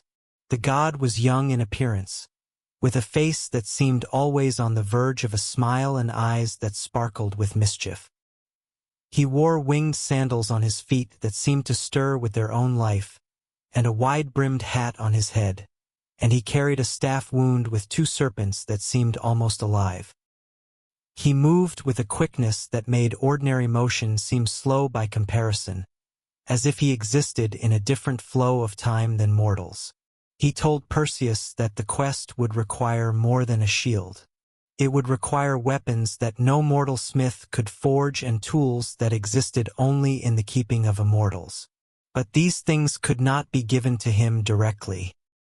They were held by the nymphs of the north, in a land hidden from mortal eyes, a place that existed outside the normal geography of the world. To find the nymphs, Perseus would first have to find the Graeae, the Grey Sisters, 3 ancient women who shared a single eye and a single tooth among them. They alone knew the location of the nymphs. They would not give up the secret willingly, but they could be tricked. Hermes gave Perseus a sword. It was curved like a sickle with a blade of adamantine, the hardest metal in existence, metal that had been forged in the first days of creation and would endure until the last. He told Perseus that this blade could cut through anything, even the immortal flesh of gods, even the neck of a Gorgon. He told Perseus to keep it close and to use it wisely. With the shield of Athena and the sword of Hermes, Perseus set out on his journey.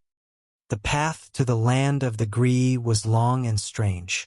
Perseus traveled for many days, following the guidance of the gods, crossing mountains whose peaks were lost in clouds, traversing valleys where the trees grew so thick that no sunlight reached the ground. He crossed rivers that ran with water as black as ink and climbed passes where the wind howled like the voices of the damned. He ate what he could find and slept where he could, beneath rocks and in the hollows of trees, always moving, always watchful. The world changed as he traveled. The colors faded. bleeding out of the landscape like dye washing from cloth, leaving everything gray and muted. The sounds grew muffled, as if he were hearing them through thick wool. The air took on a quality of stillness that was almost suffocating, as if he were moving through a dream that was slowly turning into a nightmare. He saw no animals. He heard no birds. Even the wind seemed reluctant to blow, stirring only occasionally, carrying whispers that might have been voices or might have been nothing at all. He thought often of Athena's words as he walked. He thought of Medusa brushing her hair 100 times each evening, counting the strokes in whispers.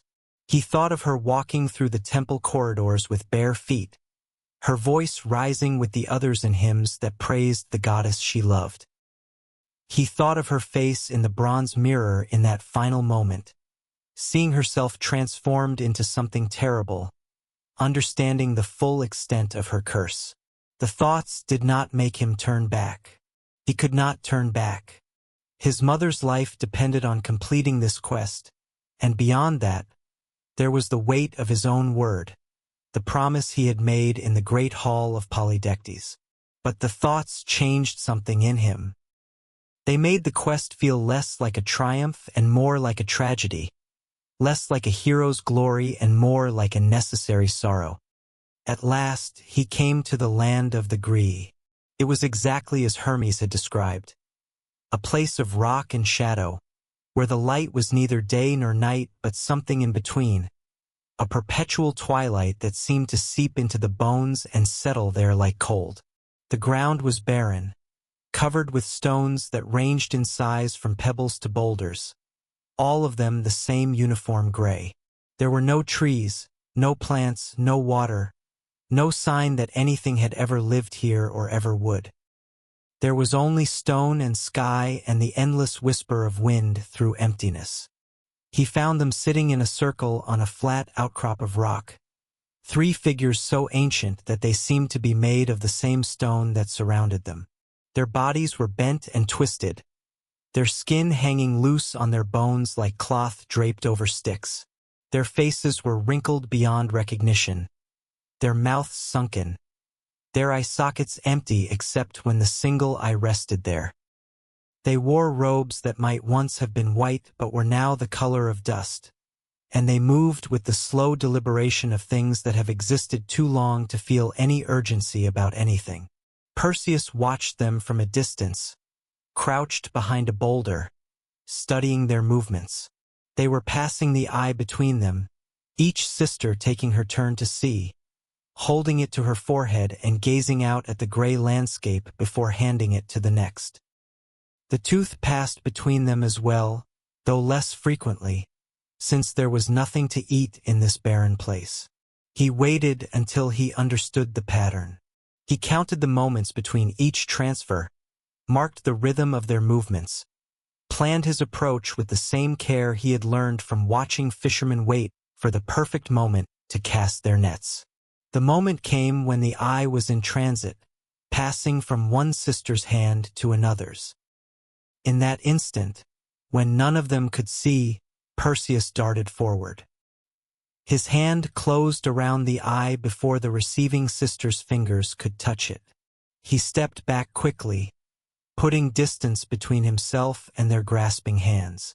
The gray sisters shrieked. Their voices were thin and terrible, like wind through dead branches, like the keening of distant storms. They reached out with their gnarled fingers, clutching at air, grasping at nothing. They cursed him, called him thief and deceiver, promised torments that would last beyond death, torments that would make him beg for the mercy of oblivion. Perseus spoke calmly. He told them that he would return the eye if they told him how to find the nymphs of the north. He told them that he meant no harm, that he was on a quest given to him by the gods themselves. He told them that he would keep his word. The sisters argued among themselves. They cursed Perseus again, called on ancient powers to strike him down. But the ancient powers did not answer. They were alone, blind and toothless, at the mercy of a mortal boy who held their only window to the world. At last they relented. They told him the way to the nymphs. They described the landmarks, the signs, the secret paths that led to the hidden valley. They made him swear on the river Styx that he would return what he had taken. Perseus swore. He placed the eye in the outstretched hand of the nearest sister and turned away before they could grab him. Their curses followed him as he walked, fading slowly into the gray silence until they were nothing but echoes, nothing but memories of sound. The nymphs of the north lived in a valley that existed outside the normal flow of the world. To reach it, Perseus had to walk in directions that had no names, to cross boundaries that could not be seen, to follow paths that appeared only when he was already walking on them. The journey took days that felt like hours and hours that felt like years. Time moved strangely in these borderlands, flowing backward and forward and sometimes not at all. But at last he found it. The valley opened before him like a door into another world, a place of green hills and clear streams, of trees heavy with fruit and flowers that bloomed in colors he had never seen. The air was sweet and cool, filled with the scent of blossoms and the sound of distant music. It was the most beautiful place he had ever seen, and for a moment, he simply stood at the entrance and stared, unable to believe that such a place could exist after the gray desolation of the Greece realm. The nymphs came to greet him. They were beautiful, with skin that seemed to glow from within, with hair that flowed like water and eyes that sparkled like stars. They wore gowns of woven moonlight and moved with a grace that made mortal women seem clumsy by comparison. They welcomed him without fear, as if they had been expecting him, as if his arrival was simply the fulfillment of something they had always known would happen. They gave him 3 gifts. The first was a pair of winged sandals, like those worn by Hermes himself. When Perseus strapped them to his feet, he felt the wings stir against his ankles, felt the lightness enter his body, felt the earth releasing its hold on him. He rose into the air with a thought, hovering above the ground like a bird on an updraft. The second gift was a cap of invisibility, forged by Hades in the depths of the underworld. It was small and plain, made of dark leather that seemed to absorb light rather than reflect it. When he put it on, he vanished, not just from sight, but from all perception, as if he had stepped out of the world entirely and become nothing but a whisper, a rumor, a breath of wind that no one could name or catch. The third gift was a special bag called a kibisis. It was made of material that he could not identify, soft as silk but strong as iron, able to expand or contract to hold whatever was placed inside it. The nymphs told him that this bag was made to hold the head of Medusa. Once inside, her deadly gaze would be contained, unable to escape, unable to harm anyone who carried it. Perseus thanked them. He strapped the sandals to his feet, tucked the cap into his belt, slung the kibisis over his shoulder. The nymphs watched him go with eyes that held no sorrow, only a calm acceptance of whatever was to come. They were eternal. They had seen heroes come and go, seen quests begin and end, seen triumph and tragedy woven together so many times that the two had become almost indistinguishable. Perseus rose into the sky. The valley fell away beneath him, shrinking until it was nothing but a green smudge on the gray landscape. He flew westward, toward the setting sun, toward the edge of the world where the Gorgons made their home. As he flew closer to the island, Perseus found his thoughts returning to Athena's words. He had tried not to think about them during the long journey, tried to focus on the task ahead, on the mechanics of survival.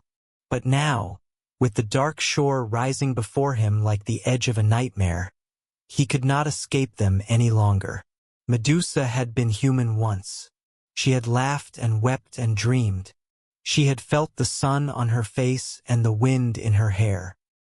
She had loved the goddess she served, had believed in the justice of the divine order, had trusted that her devotion would protect her from harm.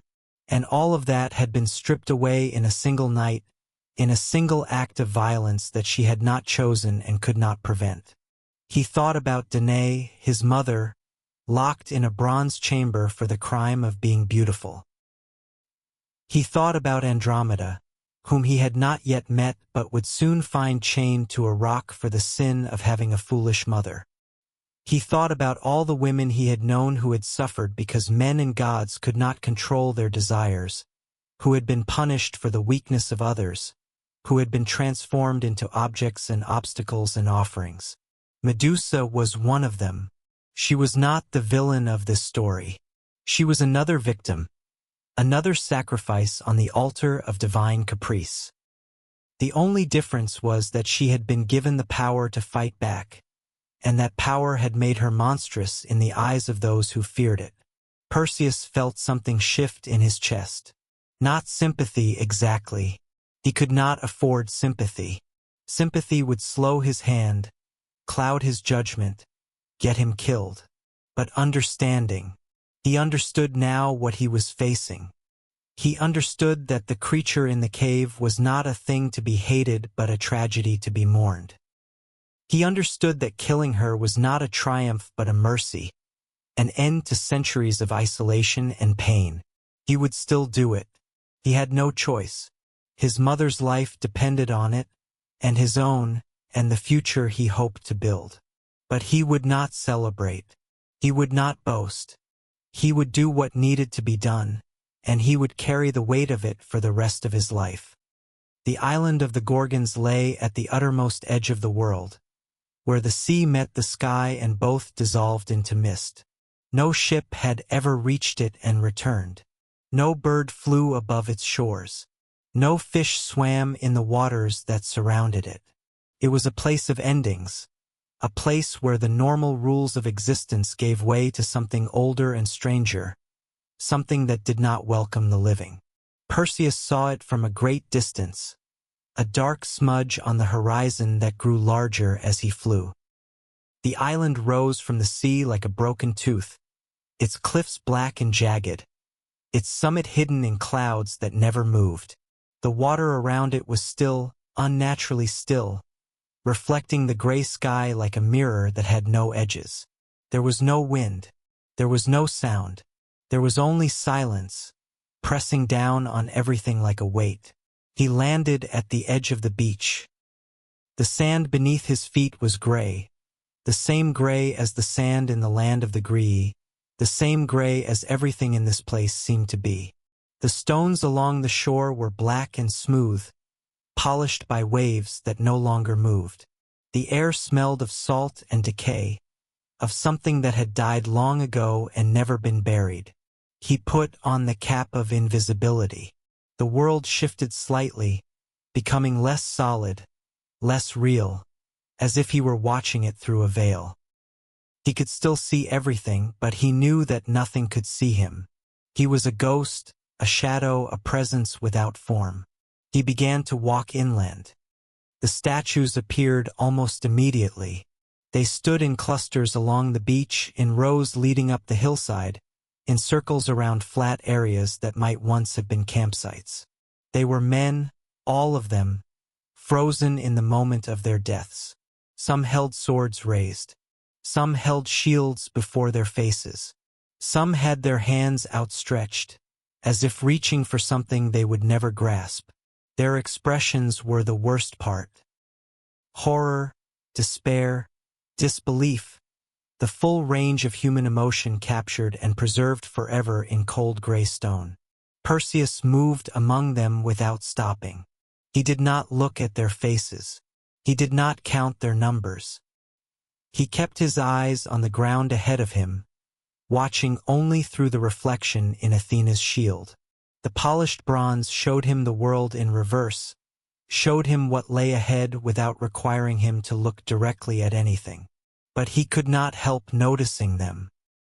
Hundreds of statues, perhaps thousands, men who had come to this island seeking glory, seeking the fame that would make their names immortal. They had sailed across unknown seas, had braved storms and monsters, had prepared themselves for the fight of their lives. and they had died in an instant, without even the chance to swing their swords, without even the dignity of a battle. They had simply looked, and their looking had been their end. How many of them had known Medusa's story? How many had paused to wonder why they were hunting this creature, what she had done to deserve death, whether there might be another way? Probably none. Probably they had simply heard about the monster at the edge of the world and decided that killing her would make them heroes. They had not thought about her as a person. They had not considered that she might have feelings, memories, a life that had been stolen from her. They had seen only the monster, and the monster had seen them. Perseus wondered if Medusa remembered their names. He wondered if she had tried, in the beginning, to keep track of them, to honor the men she had been forced to kill. He wondered if there had been a time when each death had wounded her, when she had wept over the stone faces and whispered apologies that no one could hear. Or had the years stripped that away too? Had the endless parade of would-be killers finally hardened her heart, finally taught her to see them as threats rather than victims, as enemies rather than men? He would never know. He could not ask her. He could not even look at her, not if he wanted to live. He could only kill her and hope that somewhere beneath the scales and serpents, the woman she had been would find peace at last. The cave was at the center of the island, set into the base of a cliff that rose straight up into the clouds. The entrance was wide and dark, deeper than the fading light could penetrate. The stone around it was blackened, as if by fire, and the smell that drifted from within was sharp and strange, like copper and sulfur and something else that had no name. He entered slowly. The floor of the cave was smooth, worn down by centuries of passage. The walls were lined with more statues, these ones older than those outside, their features worn by time, their poses suggesting the fashions of ages past. Some wore armor that had not been made in living memory. Some carried weapons that no smith still knew how to forge. They were a record of all the years that Medusa had spent in this place, all the men who had come to end her, all the deaths she had been forced to deal. The darkness deepened as he moved further in, but his eyes adjusted, and soon he could see well enough to navigate. The cave opened into a larger chamber, its ceiling lost in shadow, its floor covered with the debris of ages. Bones lay scattered here and there, picked clean by time, the remains of animals or perhaps of the men who had made it this far before their luck ran out. He found them in a chamber at the back of the cave. 3 figures lay on beds of stone, their bodies half hidden in shadow. 2 of them were monstrous beyond description, with bodies covered in scales, with wings folded against their backs, with claws curled against the rock. These were Stheno and Euryale, the immortal sisters, beings that no weapon could harm, no force could destroy. They slept the sleep of creatures that have no reason to fear anything, deep and dreamless. The 3rd figure lay apart from the others, her body almost human in shape, her face turned toward the wall. Snakes moved slowly in her hair, coiling and uncoiling, hissing softly in their sleep.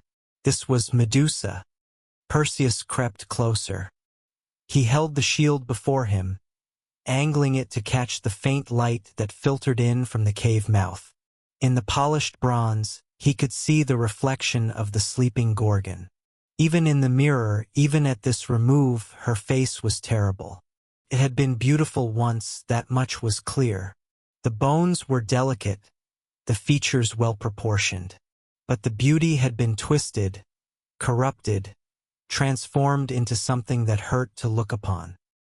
Her skin was the color of verdigris, her lips thin and colorless, her eyelids heavy with sleep that might last forever. The snakes in her hair were not merely snakes. They were her hair, transformed, each strand become a living thing with its own hunger and its own awareness. They moved constantly, restlessly, coiling and uncoiling, their forked tongues tasting the air. Even in sleep they were alert. Even in sleep they watched. Her face was harder to look at, even in reflection. It was not ugly in the way he had expected. It was wrong in a deeper sense, as if the features had been rearranged by someone who had only heard descriptions of a human face and had tried to recreate one from memory. The proportions were off. The symmetry was broken. And yet, beneath the scales and the wrongness, he could still see traces of the beauty that had been. The curve of her cheekbone, the line of her jaw, the shape of lips that had once smiled and sung and spoken words of prayer. She had been beautiful. Even now, even twisted into this, she was beautiful in a terrible way. The beauty of a storm, the beauty of a wound, the beauty of something that had been broken so completely that the breaking itself had become a kind of art. He raised the adamantine sword. The blade caught the faint light and held it, gleaming with the cold promise of ending. He positioned himself carefully, judging the angle, measuring the distance. One strike. It would only take one strike. The blade would pass through her neck, and it would be over. The centuries of suffering, the endless isolation, the curse that had transformed a devoted priestess into a creature of nightmare. All of it would end with a single motion of his arm. He hesitated. Not from fear, not from doubt, from something else, something he could not name.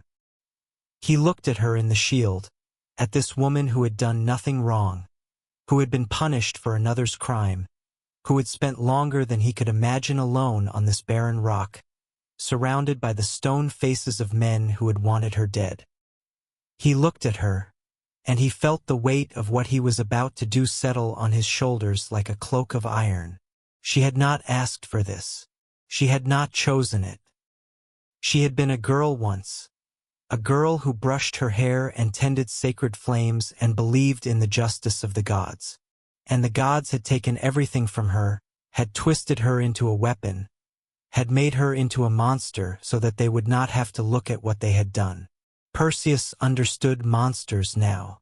He had met Polydectes, who wore a crown and sat on a throne and spoke with the voice of a king, and he had seen the monster beneath the man. He had learned that monsters do not always have scales and claws, that they sometimes wear fine robes and offer honeyed words, that they sometimes sit in palaces and make others suffer for their pleasure. Medusa was not a monster. Medusa was a tragedy wearing a monster's face. But tragedies must still end. And sometimes, the kindest thing you can do for someone who has suffered too long is to let them rest. He struck. The blade passed through her neck without resistance, singing as it cut through flesh and bone and something older, something that had held her together through all the long years of her curse. There was no scream. There was no cry. There was only a soft exhale, a release of breath that might have been relief, and then the head was falling and the body was still and it was over. The serpents in her hair writhed for a moment, their mouths opening and closing, their eyes still searching for threats that were no longer there. Then they too went still, and the silence in the cave was absolute. But from the wound poured something that was not blood. It was light, golden and bright, streaming up from the severed neck like a fountain. And from that light, something emerged. Two forms, fully grown, stepping into existence as if they had been waiting inside her all along. The first was a horse, white as cloud, with wings that spread wide as it shook itself free of the golden spray. Pegasus, the winged horse, born from the blood of a Gorgon and the seed of Poseidon, a creature of myth and beauty that would soar through the heavens for ages to come. The second was a man, tall and golden, with a sword already in his hand. Chrysaor, the golden blade, brother to Pegasus, child of the same impossible union.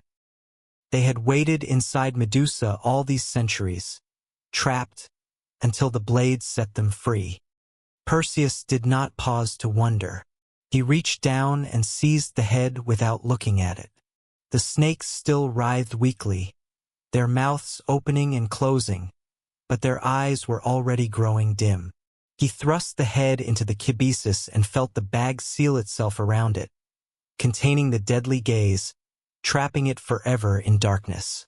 He stood for a moment in the stillness, looking at the body that lay before him. It was smaller than he had expected, curled on its side like a sleeping child, the scales on its skin already beginning to dull. Without the head, without the terrible gaze, it was just a body, just flesh, just the empty shell of someone who had once been alive. He thought about saying something, a prayer perhaps, or an apology. But what words could possibly be enough? What could he say to this woman who had been destroyed by gods and hunted by men, who had lived in darkness for centuries, who had finally found peace at the edge of a stranger's blade? In the end, he said nothing. He simply bowed his head, a moment of silence for someone who had never been given silence, and then he turned and walked away. The immortal sisters were waking. He could hear them stirring, could hear the scrape of their claws against stone, could hear the first confused sounds of consciousness returning. They rose with screams that shook the stone. Stheno and Euryale stood over the body of their sister, their faces twisted with rage, their wings spreading wide, their claws extended. They had not felt grief in eons, had not felt loss since the world was young. The emotion was strange to them, unfamiliar, and it curdled quickly into something darker and more violent. They wanted revenge. They wanted to tear apart whoever had done this, to scatter the pieces across the ocean, to make the murderer's suffering last until the stars burned out. But the murderer was nowhere to be seen. The cap of invisibility hid Perseus completely, even from the eyes of immortals. The sisters flew in circles around the cave, shrieking, searching, tearing at the air with their claws. They found nothing. They smelled nothing. There was only the empty space where their sister had lain, only the golden light that still lingered in the air, only the memory of what had been taken from them. Perseus ran through the statues, past the frozen warriors, down the slope to the beach where the gray sand met the gray sea. He launched himself into the sky, the winged sandals carrying him up and away, the wind rushing past him, the island shrinking behind him until it was nothing but a dark speck on the endless gray. The Gorgons pursued. He could hear their screams following him, could feel the wind of their wings disturbing the air. But they could not see him. They flew blind, guided only by rage, and their rage was not enough. They fell behind, their cries growing fainter, until at last they were nothing but distant echoes, nothing but memories of sound. Perseus flew for hours. The sun rose ahead of him, turning the gray sky to pink and gold, and he kept flying, putting as much distance as possible between himself and the island of the Gorgons. The kibisis hung heavy at his side, pulsing with a strange warmth, as if the head inside it were still alive, still watching, still waiting. He carried with him the head of Medusa, but he also carried something else, a memory, a weight. The knowledge that heroism is not always clean, that victory is not always just, that sometimes the monsters we slay are victims too, and the glory we win is built on their bones. The coast of Ethiopia appeared below him as the sun reached its zenith. It was a beautiful land, green and golden, with rivers that wound through fertile valleys like veins carrying life through flesh, and cities that gleamed white in the afternoon light. The fields were heavy with grain, swaying in waves as the wind passed over them. The harbors were busy with ships, their sails bright against the dark water, their decks loaded with goods from distant lands. It should have been a place of prosperity and peace, a kingdom blessed by the gods with abundance and good fortune. But something was wrong. The beaches were empty. The fishing boats were pulled high onto the sand, their hulls dry and cracking in the sun. The people had fled inland, and their absence hung over the coast like a shadow. The harbors that should have been bustling were silent, the warehouses shuttered, the docks abandoned. It was as if some plague had swept through the land, driving the inhabitants away from the water that had always been their livelihood. Perseus descended to investigate. He landed on a rocky promontory that jutted out into the sea, a finger of stone pointing toward the horizon. The waves crashed against the rocks below, sending spray high into the air, and the wind carried a strange sound, faint but unmistakable. Someone was crying. He followed the sound along the shore, climbing over rocks slick with seaweed, wading through shallow pools where crabs scuttled away from his footsteps. The crying grew louder as he approached, a sound of pure despair, of someone who had been abandoned by hope and was simply waiting for the end, too exhausted to scream, too broken to fight. He found her on a flat rock at the water's edge. Andromeda was chained to the stone like an offering on an altar. Her wrists were bound with iron, the metal biting into her skin, leaving raw red marks that wept blood.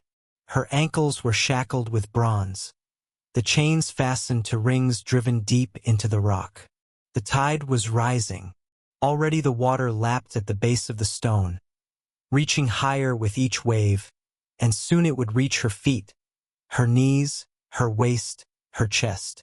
Soon she would drown unless something worse found her first. She was young, perhaps Perseus's own age, with dark hair that clung to her tear-stained face and skin that gleamed like copper in the afternoon light. She was beautiful even in her distress, with the kind of beauty that makes men forget themselves, the kind that starts wars and topples kingdoms.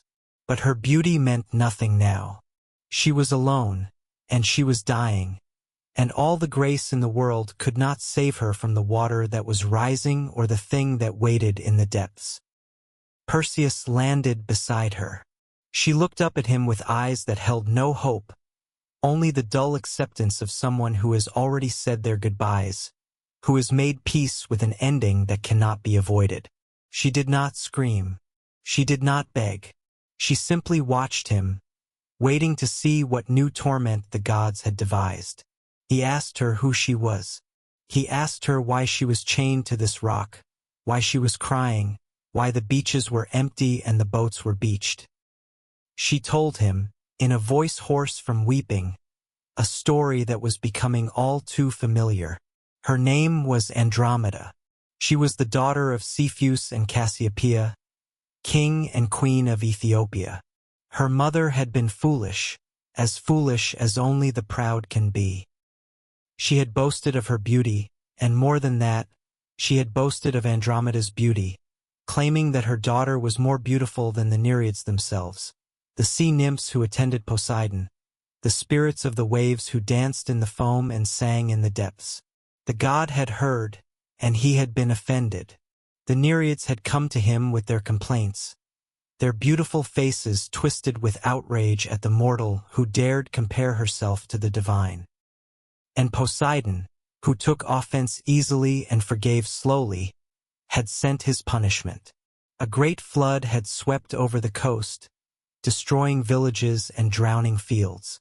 And in the wake of the flood had come a monster, a creature of the deep that devoured anyone who ventured near the water, that rose from the waves with jaws that could swallow ships and eyes that burned with cold hunger. The oracle had given them a way out. There was always a way out if the price was high enough. Andromeda must be sacrificed. She must be offered to the monster as payment for her mother's pride. The king and queen had wept, but they had obeyed. They had chained their only daughter to a rock and left her there to die. Perseus listened. He felt something stir in his chest, something hot and fierce, something that had been building ever since Athena told him Medusa's story. He thought of his own mother, who had been thrown into the sea by her own father. He thought of Medusa, who had been punished for a god's crime. He thought of all the women he had known who had been used as currency, as bargaining chips, as offerings to appease angry men and angrier gods. And here was another one. Another woman chained to a rock, waiting for death that she did not deserve, paying for a sin that was not hers. The pattern was everywhere. The stories were all the same. The women suffered, and the men made excuses, and the gods did whatever they pleased. He told Andromeda that he would save her. He told her that if her parents would give him her hand in marriage, he would kill the monster and set her free. She looked at him with something like disbelief, as if she had forgotten that such things were possible, as if hope was a language she had forgotten how to speak. She said she would marry him gladly if he could do what he promised. But she warned him that the monster was terrible. Many had tried to kill it. None had succeeded. Perseus smiled. He had faced a Gorgon. He had looked into the face of death and walked away. He was not afraid of a sea monster. The monster came at sunset. It rose from the depths like a nightmare-given flesh, its body longer than a ship, its scales gleaming like black mirrors in the dying light. Its head was the size of a small house, with eyes that burned with cold fire and a mouth filled with rows of teeth that curved backward like hooks, designed not just to kill but to hold, to grip, to never let go. It moved through the water with terrible grace, creating waves that crashed against the shore, sending spray high into the air. The rocks trembled. The very earth seemed to shake with its approach. The people of Ethiopia had gathered on the cliffs above, drawn by horror and fascination. They watched as the monster approached the rock where Andromeda was chained. They watched as the girl closed her eyes and turned her face away, unable to look at the death that was coming for her. They watched, and they did nothing because there was nothing they could do. Perseus rose into the air. He drew the adamantine sword and flew straight at the beast, his shadow falling across its massive head. The monster saw him and roared, a sound that shook the cliffs and sent birds fleeing from their roosts miles away. It lunged at him with jaws that could swallow a horse whole. Perseus dodged. He swooped and struck, driving the blade into the monster's neck. Black blood sprayed across the waves. The creature screamed and thrashed, its body churning the water into foam, its tail whipping back and forth with force enough to shatter stone. But Perseus held on. He struck again and again, each blow cutting deeper, each wound pouring darkness into the sea. The fight lasted as the sun sank below the horizon. The sky turned from gold to red to purple, and still they fought. The monster's movements grew slower, its roars became groans. Its great body twisted and writhed, trying to shake off the tiny figure that clung to it, that kept driving that terrible blade into its flesh. The water around them was black with blood, dark as ink, dark as night. At last, with one final thrust, Perseus drove the sword through the monster's skull. The blade sank into the hilt, and the creature shuddered once, twice, and then went still. Its body floated on the darkening water, a mountain of flesh that would feed the fish for months. Perseus flew back to the rock. Andromeda was staring at him, her eyes wide, her lips parted. She had watched the whole battle, unable to look away, unable to believe what she was seeing. He cut her chains with a single stroke and caught her as she fell. She was trembling, but she was alive. She was free. The king and queen came down to the shore when they heard the news. They wept with joy and embraced their daughter.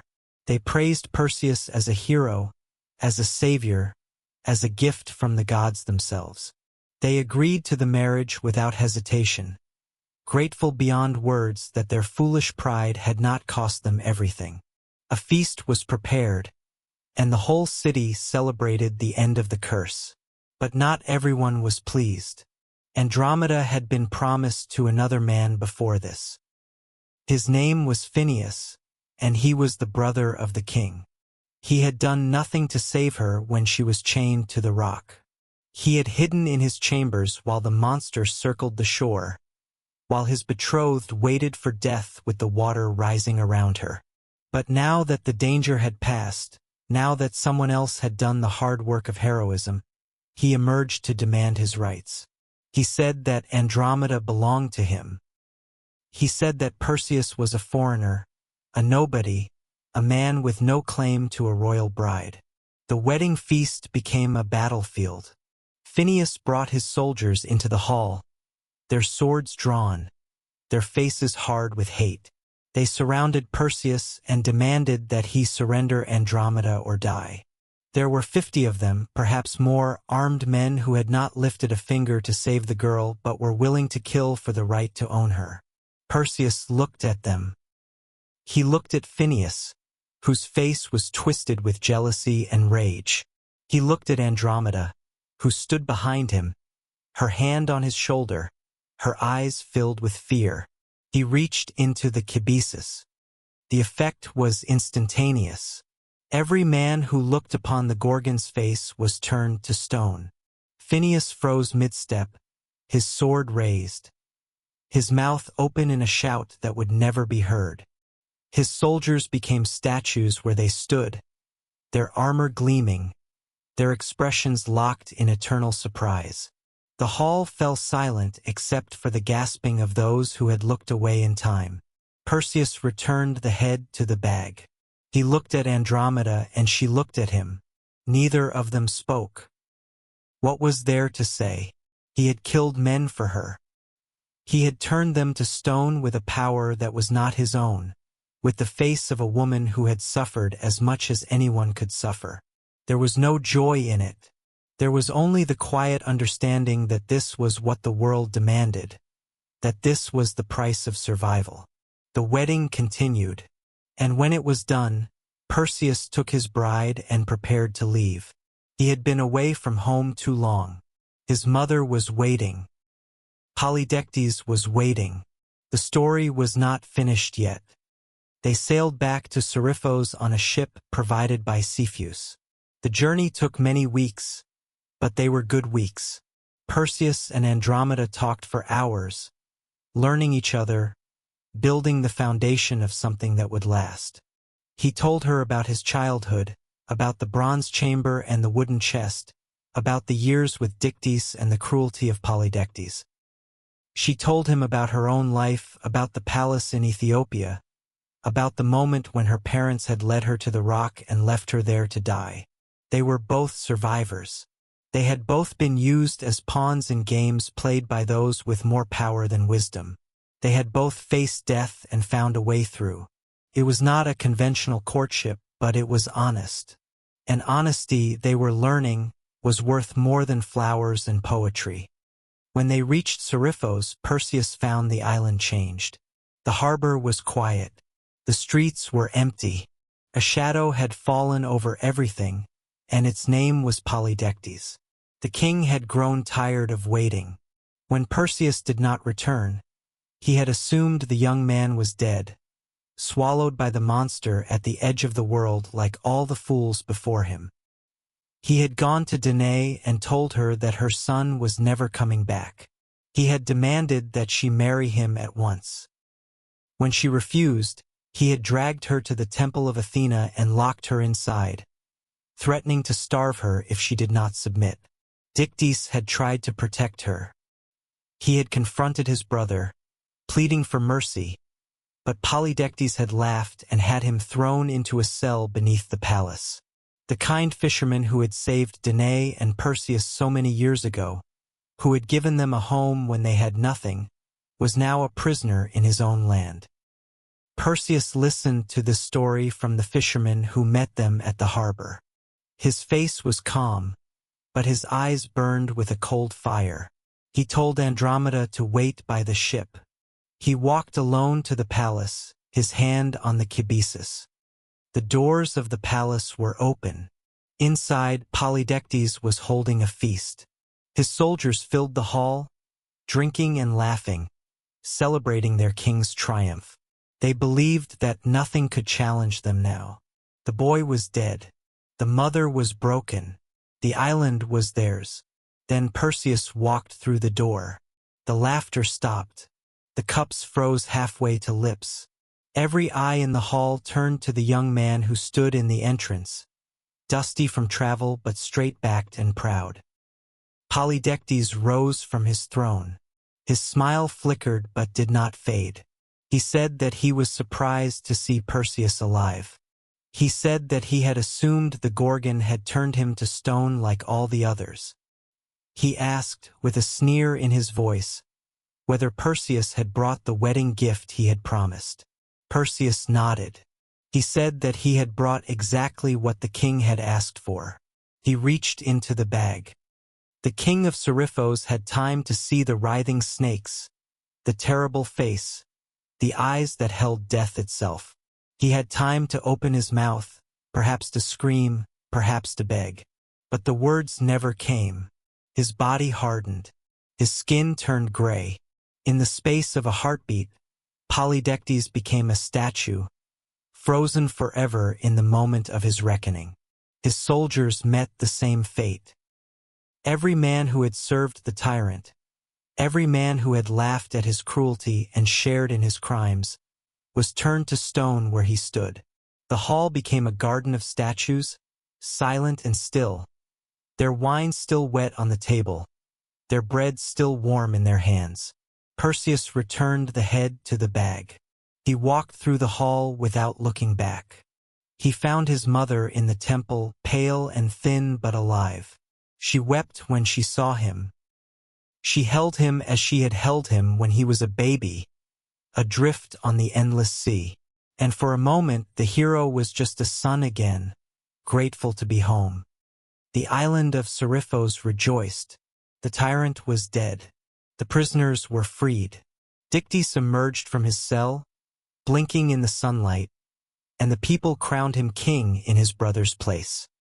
He accepted the honor with the same humility he had shown all his life. He promised to rule with kindness and justice, and he kept that promise until the end of his days.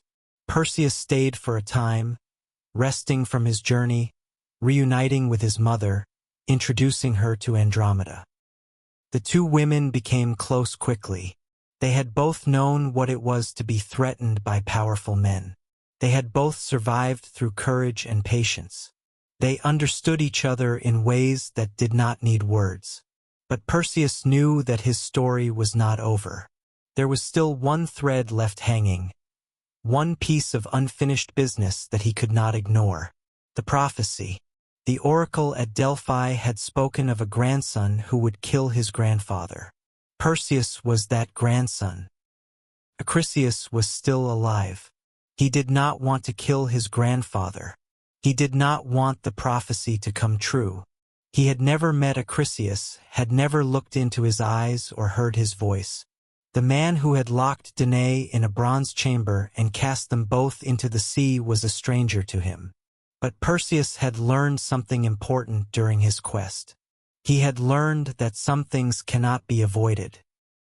The will of the gods moves through the world like water through cracks in stone, finding its way no matter how hard men try to block it.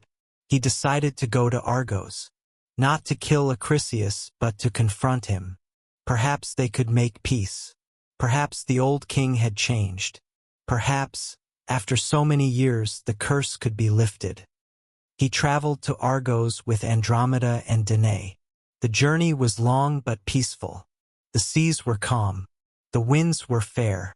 It seemed as if the gods themselves were guiding them toward their destination, smoothing the way, removing obstacles before they could become problems.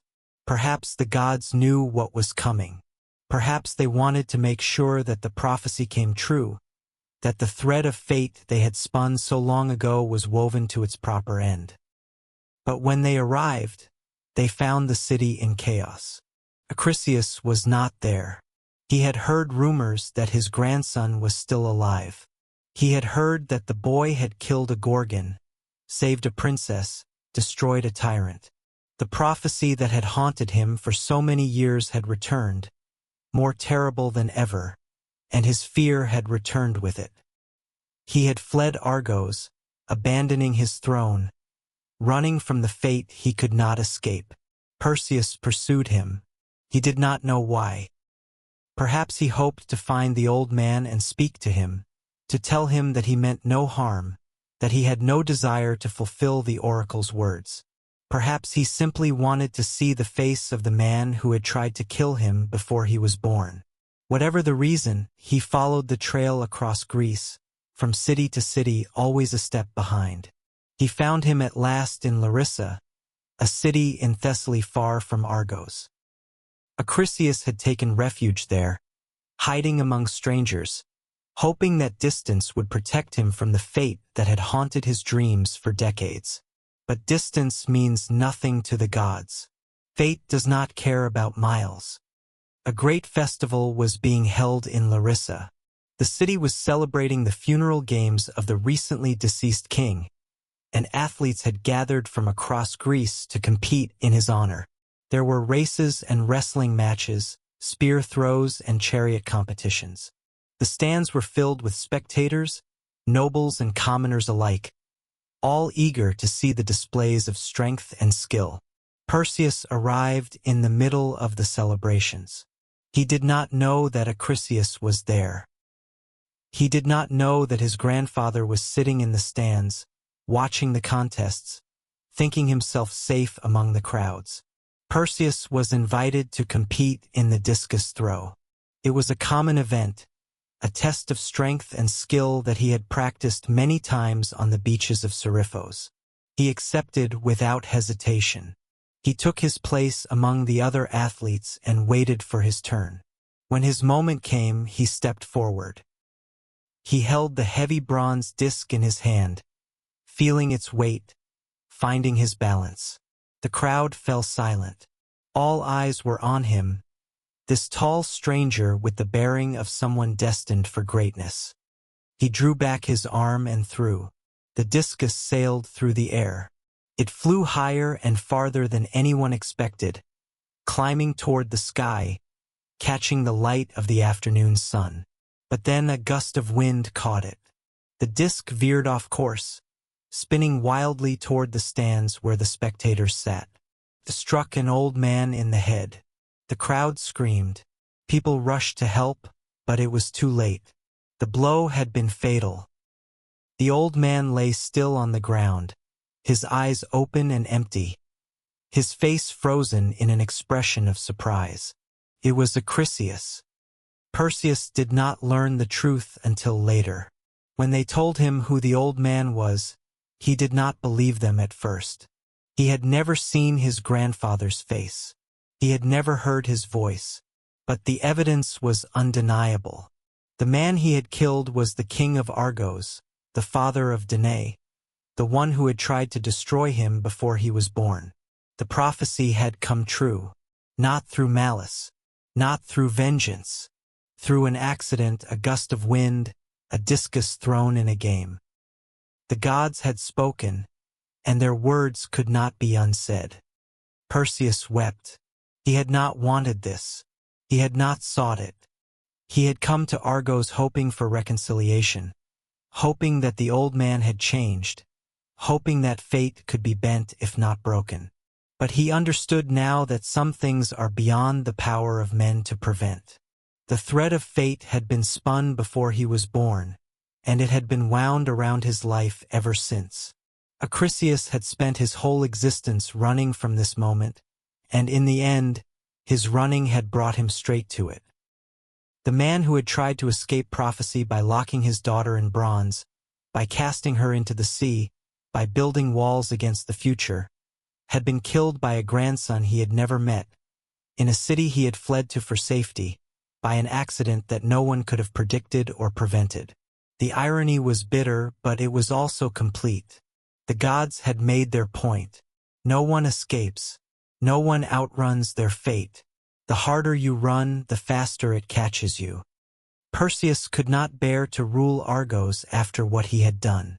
The throne was his by right, but the thought of sitting in the palace where his mother had been imprisoned, walking the halls where Acrisius had plotted their deaths, was more than he could stomach. He traded kingdoms with his cousin Megapenthes. He gave Argos away and took Tiryns in its place, a smaller kingdom, a quieter life. But he did not stay in Tiryns. He built something new. He founded a city on a rocky hill, a city that would one day become the greatest power in Greece. He called it Mycenae. The walls were thick and strong, made of stones so massive that later generations would say only giants could have lifted them. The palace rose at the center, and from its towers you could see the sea in the distance, the same sea that had carried him in a wooden chest when he was only a baby. Andromeda ruled beside him. They had many children together, sons and daughters who would go on to have children of their own. The bloodline of Perseus spread through Greece, touching the lives of heroes and kings for generations to come. Heracles, the greatest hero of all, was his descendant. So was Eurystheus, the king who would command Heracles to perform his famous labors. The ripples of Perseus's life spread outward like waves from a stone dropped in still water, reaching shores he would never see. Danae lived with them in Mycenae. She grew old surrounded by her grandchildren, her days of fear and imprisonment long behind her. She never spoke of Acrisius. She never spoke of the bronze chamber or the wooden chest. Those memories belonged to a different life, a different woman. She had survived, and that was enough. The head of Medusa was given to Athena. Perseus had no more need of it. Its power was too great, too dangerous, for any mortal to keep. The goddess received it with the same cold expression she had worn when she first appeared to him on the beach of Seriphos. She set it upon her shield, the aegis, where it would strike fear into the hearts of her enemies for all eternity. The face that had once turned men to stone now served a greater purpose. It protected the goddess of wisdom and war. There was a bitter irony in this that was not lost on Perseus. The woman who had been cursed by Athena, who had been transformed into a monster for a crime she did not commit, now adorned the shield of the goddess who had destroyed her. Medusa's suffering had not ended with her death. It had been immortalized, made permanent, turned into a symbol of divine power. The victim had become a weapon, and the weapon had been claimed by the very one who had created it. Perseus thought about this often in the years that followed. He thought about justice and injustice, about the ways that power protects itself, about the stories we tell and the stories we hide. He had been raised on tales of heroes, on songs about brave men who slew monsters and won glory. But now he understood that the stories were incomplete. They told you about the hero's triumph, but not about the monster's tragedy. They celebrated the victory, but did not ask who had been sacrificed to make it possible. Medusa had not chosen to be a monster. She had been made into one, by a god who could not control himself and a goddess who would not blame him. And then she had been hunted, for centuries, by men who called themselves heroes, who wanted to kill her for the glory it would bring them. She had not asked for any of it. She had only wanted to be a priestess, to serve her goddess, to live a quiet life of devotion and prayer. But the world had other plans for her, and she had paid the price. The other gifts were returned as well. The winged sandals went back to Hermes. The cap of invisibility returned to Hades. The kibisis vanished into the keeping of the nymphs who had given it. Perseus kept only the adamantine sword, the curved blade that had cut through the neck of the Gorgon. He hung it in his hall as a reminder of what he had done and what he had lost. He lived a long life. He ruled wisely and justly, and his people loved him. He watched his children grow and his grandchildren after them. He walked the streets of Mycenae in the evenings, looking up at the stars, thinking of all the places he had been and all the things he had seen. He thought often of the quest, of the fear and the wonder, of the moment when he had faced the face of death and not flinched. He thought of Medusa, of the woman she had been, of the tragedy that had shaped her into a monster. He carried her with him always, a weight that never lifted, a debt that could never be repaid. And when he died, the gods did not forget him. Athena and Zeus lifted him into the sky and placed him among the constellations, where he shines still on clear nights. Andromeda is beside him, and Cepheus and Cassiopeia nearby. Even Pegasus, the winged horse born from Medusa's blood, gallops across the heavens. They are all there, frozen in light, telling their story to anyone who looks up and wonders. But Medusa is there too, though most do not notice. She is in the shield that Athena carries across the winter sky. She is in the cold light of distant stars. She is in the spaces between, the darkness that the hero's light cannot touch. Her story is part of the constellation too, even if the poets do not sing of it, even if the listeners do not know to listen. She is there, and she is waiting, and perhaps, in some way that the gods themselves do not understand, she is finally at rest. The tale of Perseus is one of the oldest in the Greek tradition. It was told around fires when the world was young, passed from generation to generation, changing slightly with each telling but always keeping its core. A boy born into danger, a mother who loved him, a quest that seemed impossible, a monster defeated, a princess saved, a kingdom won. But beneath the adventure, there is something deeper. There is a meditation on fate and free will, on the choices we make and the choices that are made for us. Acrisius tried to escape his destiny, and his escape led him straight to it. Perseus did not seek to kill his grandfather, but the gods had written the ending before the story began. What does it mean to be free if the outcome is already decided? What does it mean to be a hero if the path is laid out before you? Perhaps the answer is that heroism is not about escaping fate. It is about facing it. Perseus did not know how his story would end. He did not know that the discus would fly off course, that the old man in the stands was the grandfather he had never met. He only knew that there were things worth fighting for. His mother, his bride, his honor. He made his choices, and the gods made theirs, and somewhere between them the story unfolded. And what of Medusa? She is often forgotten in the retellings, reduced to an obstacle, a test, a head to be carried in a bag. The stories focus on Perseus, on his courage, on his clever use of the shield, on his triumph over the monster. They do not linger on the woman she had been, on the life that was stolen from her, on the centuries of loneliness that preceded her death. But she deserves to be remembered, not as a monster but as a casualty, not as a villain but as a victim. She was destroyed twice over, first by a god who could not control his lust, then by a goddess who could not bear to punish the guilty and so punished the innocent instead. She was transformed into a weapon and then blamed for the damage she caused. She was exiled to the edge of the world and then hunted by men who called themselves heroes. The men who came to kill her thought they were brave. They thought they were righteous. They saw a monster and they saw an opportunity for glory, and they never stopped to ask how the monster came to be. They never wondered if she had been something else once, if she had dreams and fears and a name that someone had spoken with love. They saw only the scales and the serpents, the terrible gaze that turned flesh to stone, and they saw their own deaths reflected in eyes that had once been soft and human. Medusa never asked to become what she was. She never chose the curse that isolated her from all living things.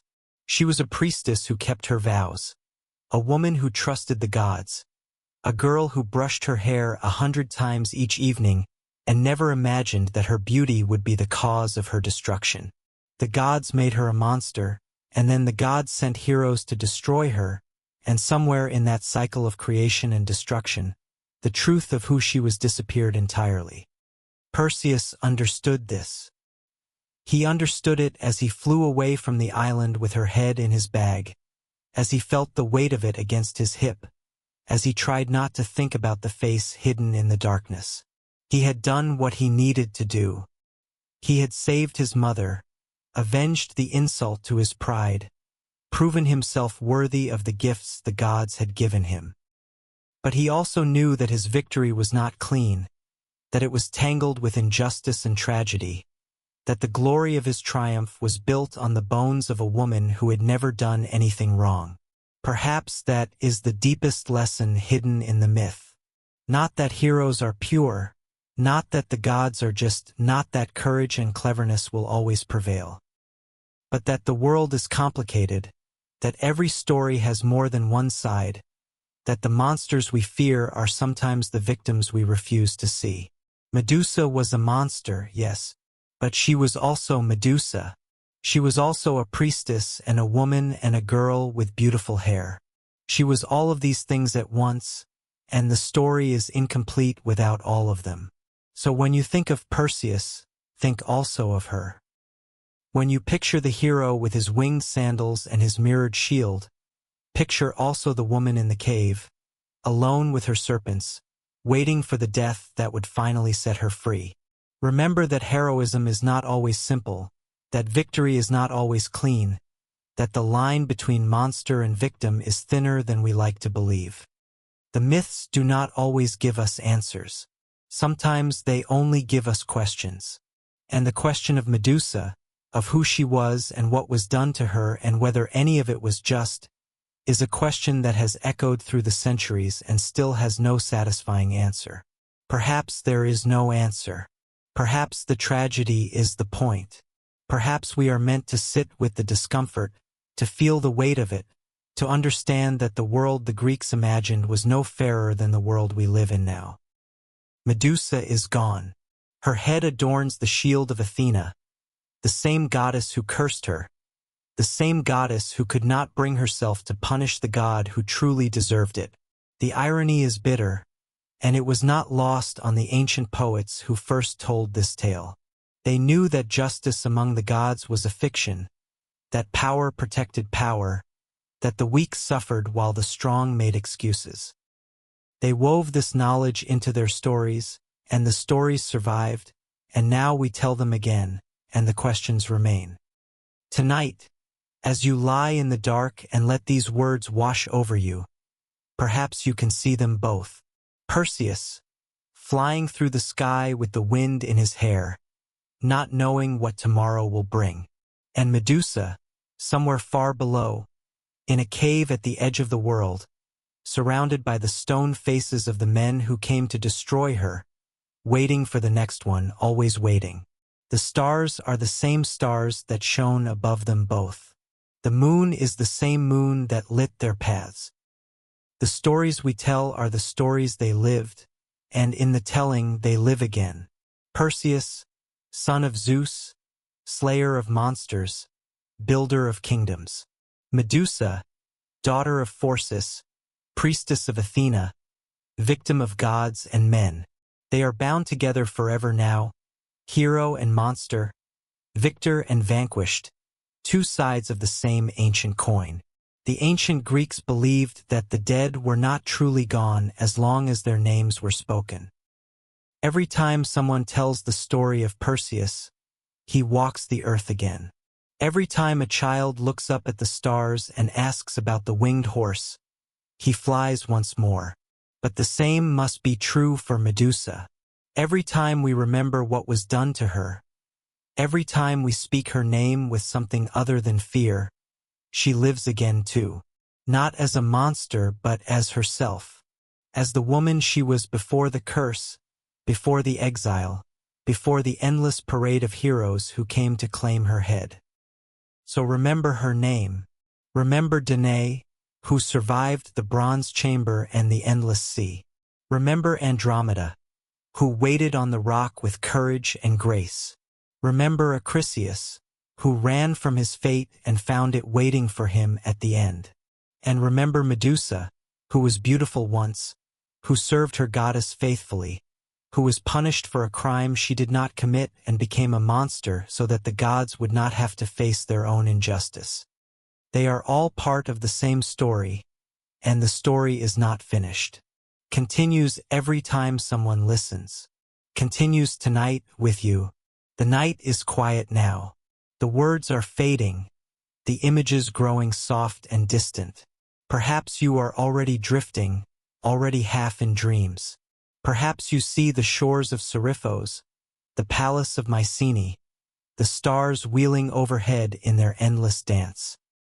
Perhaps you see a cave at the edge of the world, and a woman sitting alone in the darkness, waiting for something that will never come, or perhaps has already come, or perhaps is coming even now. Wherever your mind takes you, know that you are not alone. The heroes walked this path before you. They faced their monsters and found their way home. The monsters walked this path too, and some of them were heroes in another telling, and some of them were victims who never got to tell their side. The stories are tangled together, light and shadow, triumph and tragedy, and they will stay tangled forever, because that is how the world works, because that is how it has always worked. Sleep now. The story will be here when you wake. It has been here for 3,000 years, and it will be here for 3,000 more. These are the old songs, the ancient tales, the myths that make us human. They belong to everyone. They belong to you. Good night, dear listener. Wherever you are in the world, whatever time it is where you are resting, know that you are part of something larger than yourself. The heroes walked this path before you. They faced monsters and gods and the weight of their own mortality. They did not always win. They did not always survive. But they kept going, and their stories kept going with them. You are keeping them going now. With every breath, with every heartbeat, with every moment of rest and reflection. The myths are alive because you are listening. They are real because you believe in them, not as literal truth, but as something deeper and more enduring. The truth of the human heart. The truth of courage and fear, love and loss, hope and despair, justice and injustice. These are the stories we tell in the dark. These are the songs we sing when the world is quiet. These are the gifts we give each other, passed down through generations, connecting us to everyone who came before and everyone who will come after. You are part of that chain now. You are a link in the story. Rest well, dream deeply, and when you wake, carry the light of the old stories with you. Carry Perseus and his winged sandals, his mirrored shield, his impossible courage. But carry Medusa too. Carry the memory of a woman who deserved better, who was given worse, who became a monster through no fault of her own. Carry them both, the hero and the tragedy, because they belong together. Because the story is incomplete without both. The sky is dark above you. The stars are shining. Somewhere out there, in the infinite spaces between worlds, the old heroes are sleeping too, and the old monsters and the old gods who made them and broke them and sent them on their way.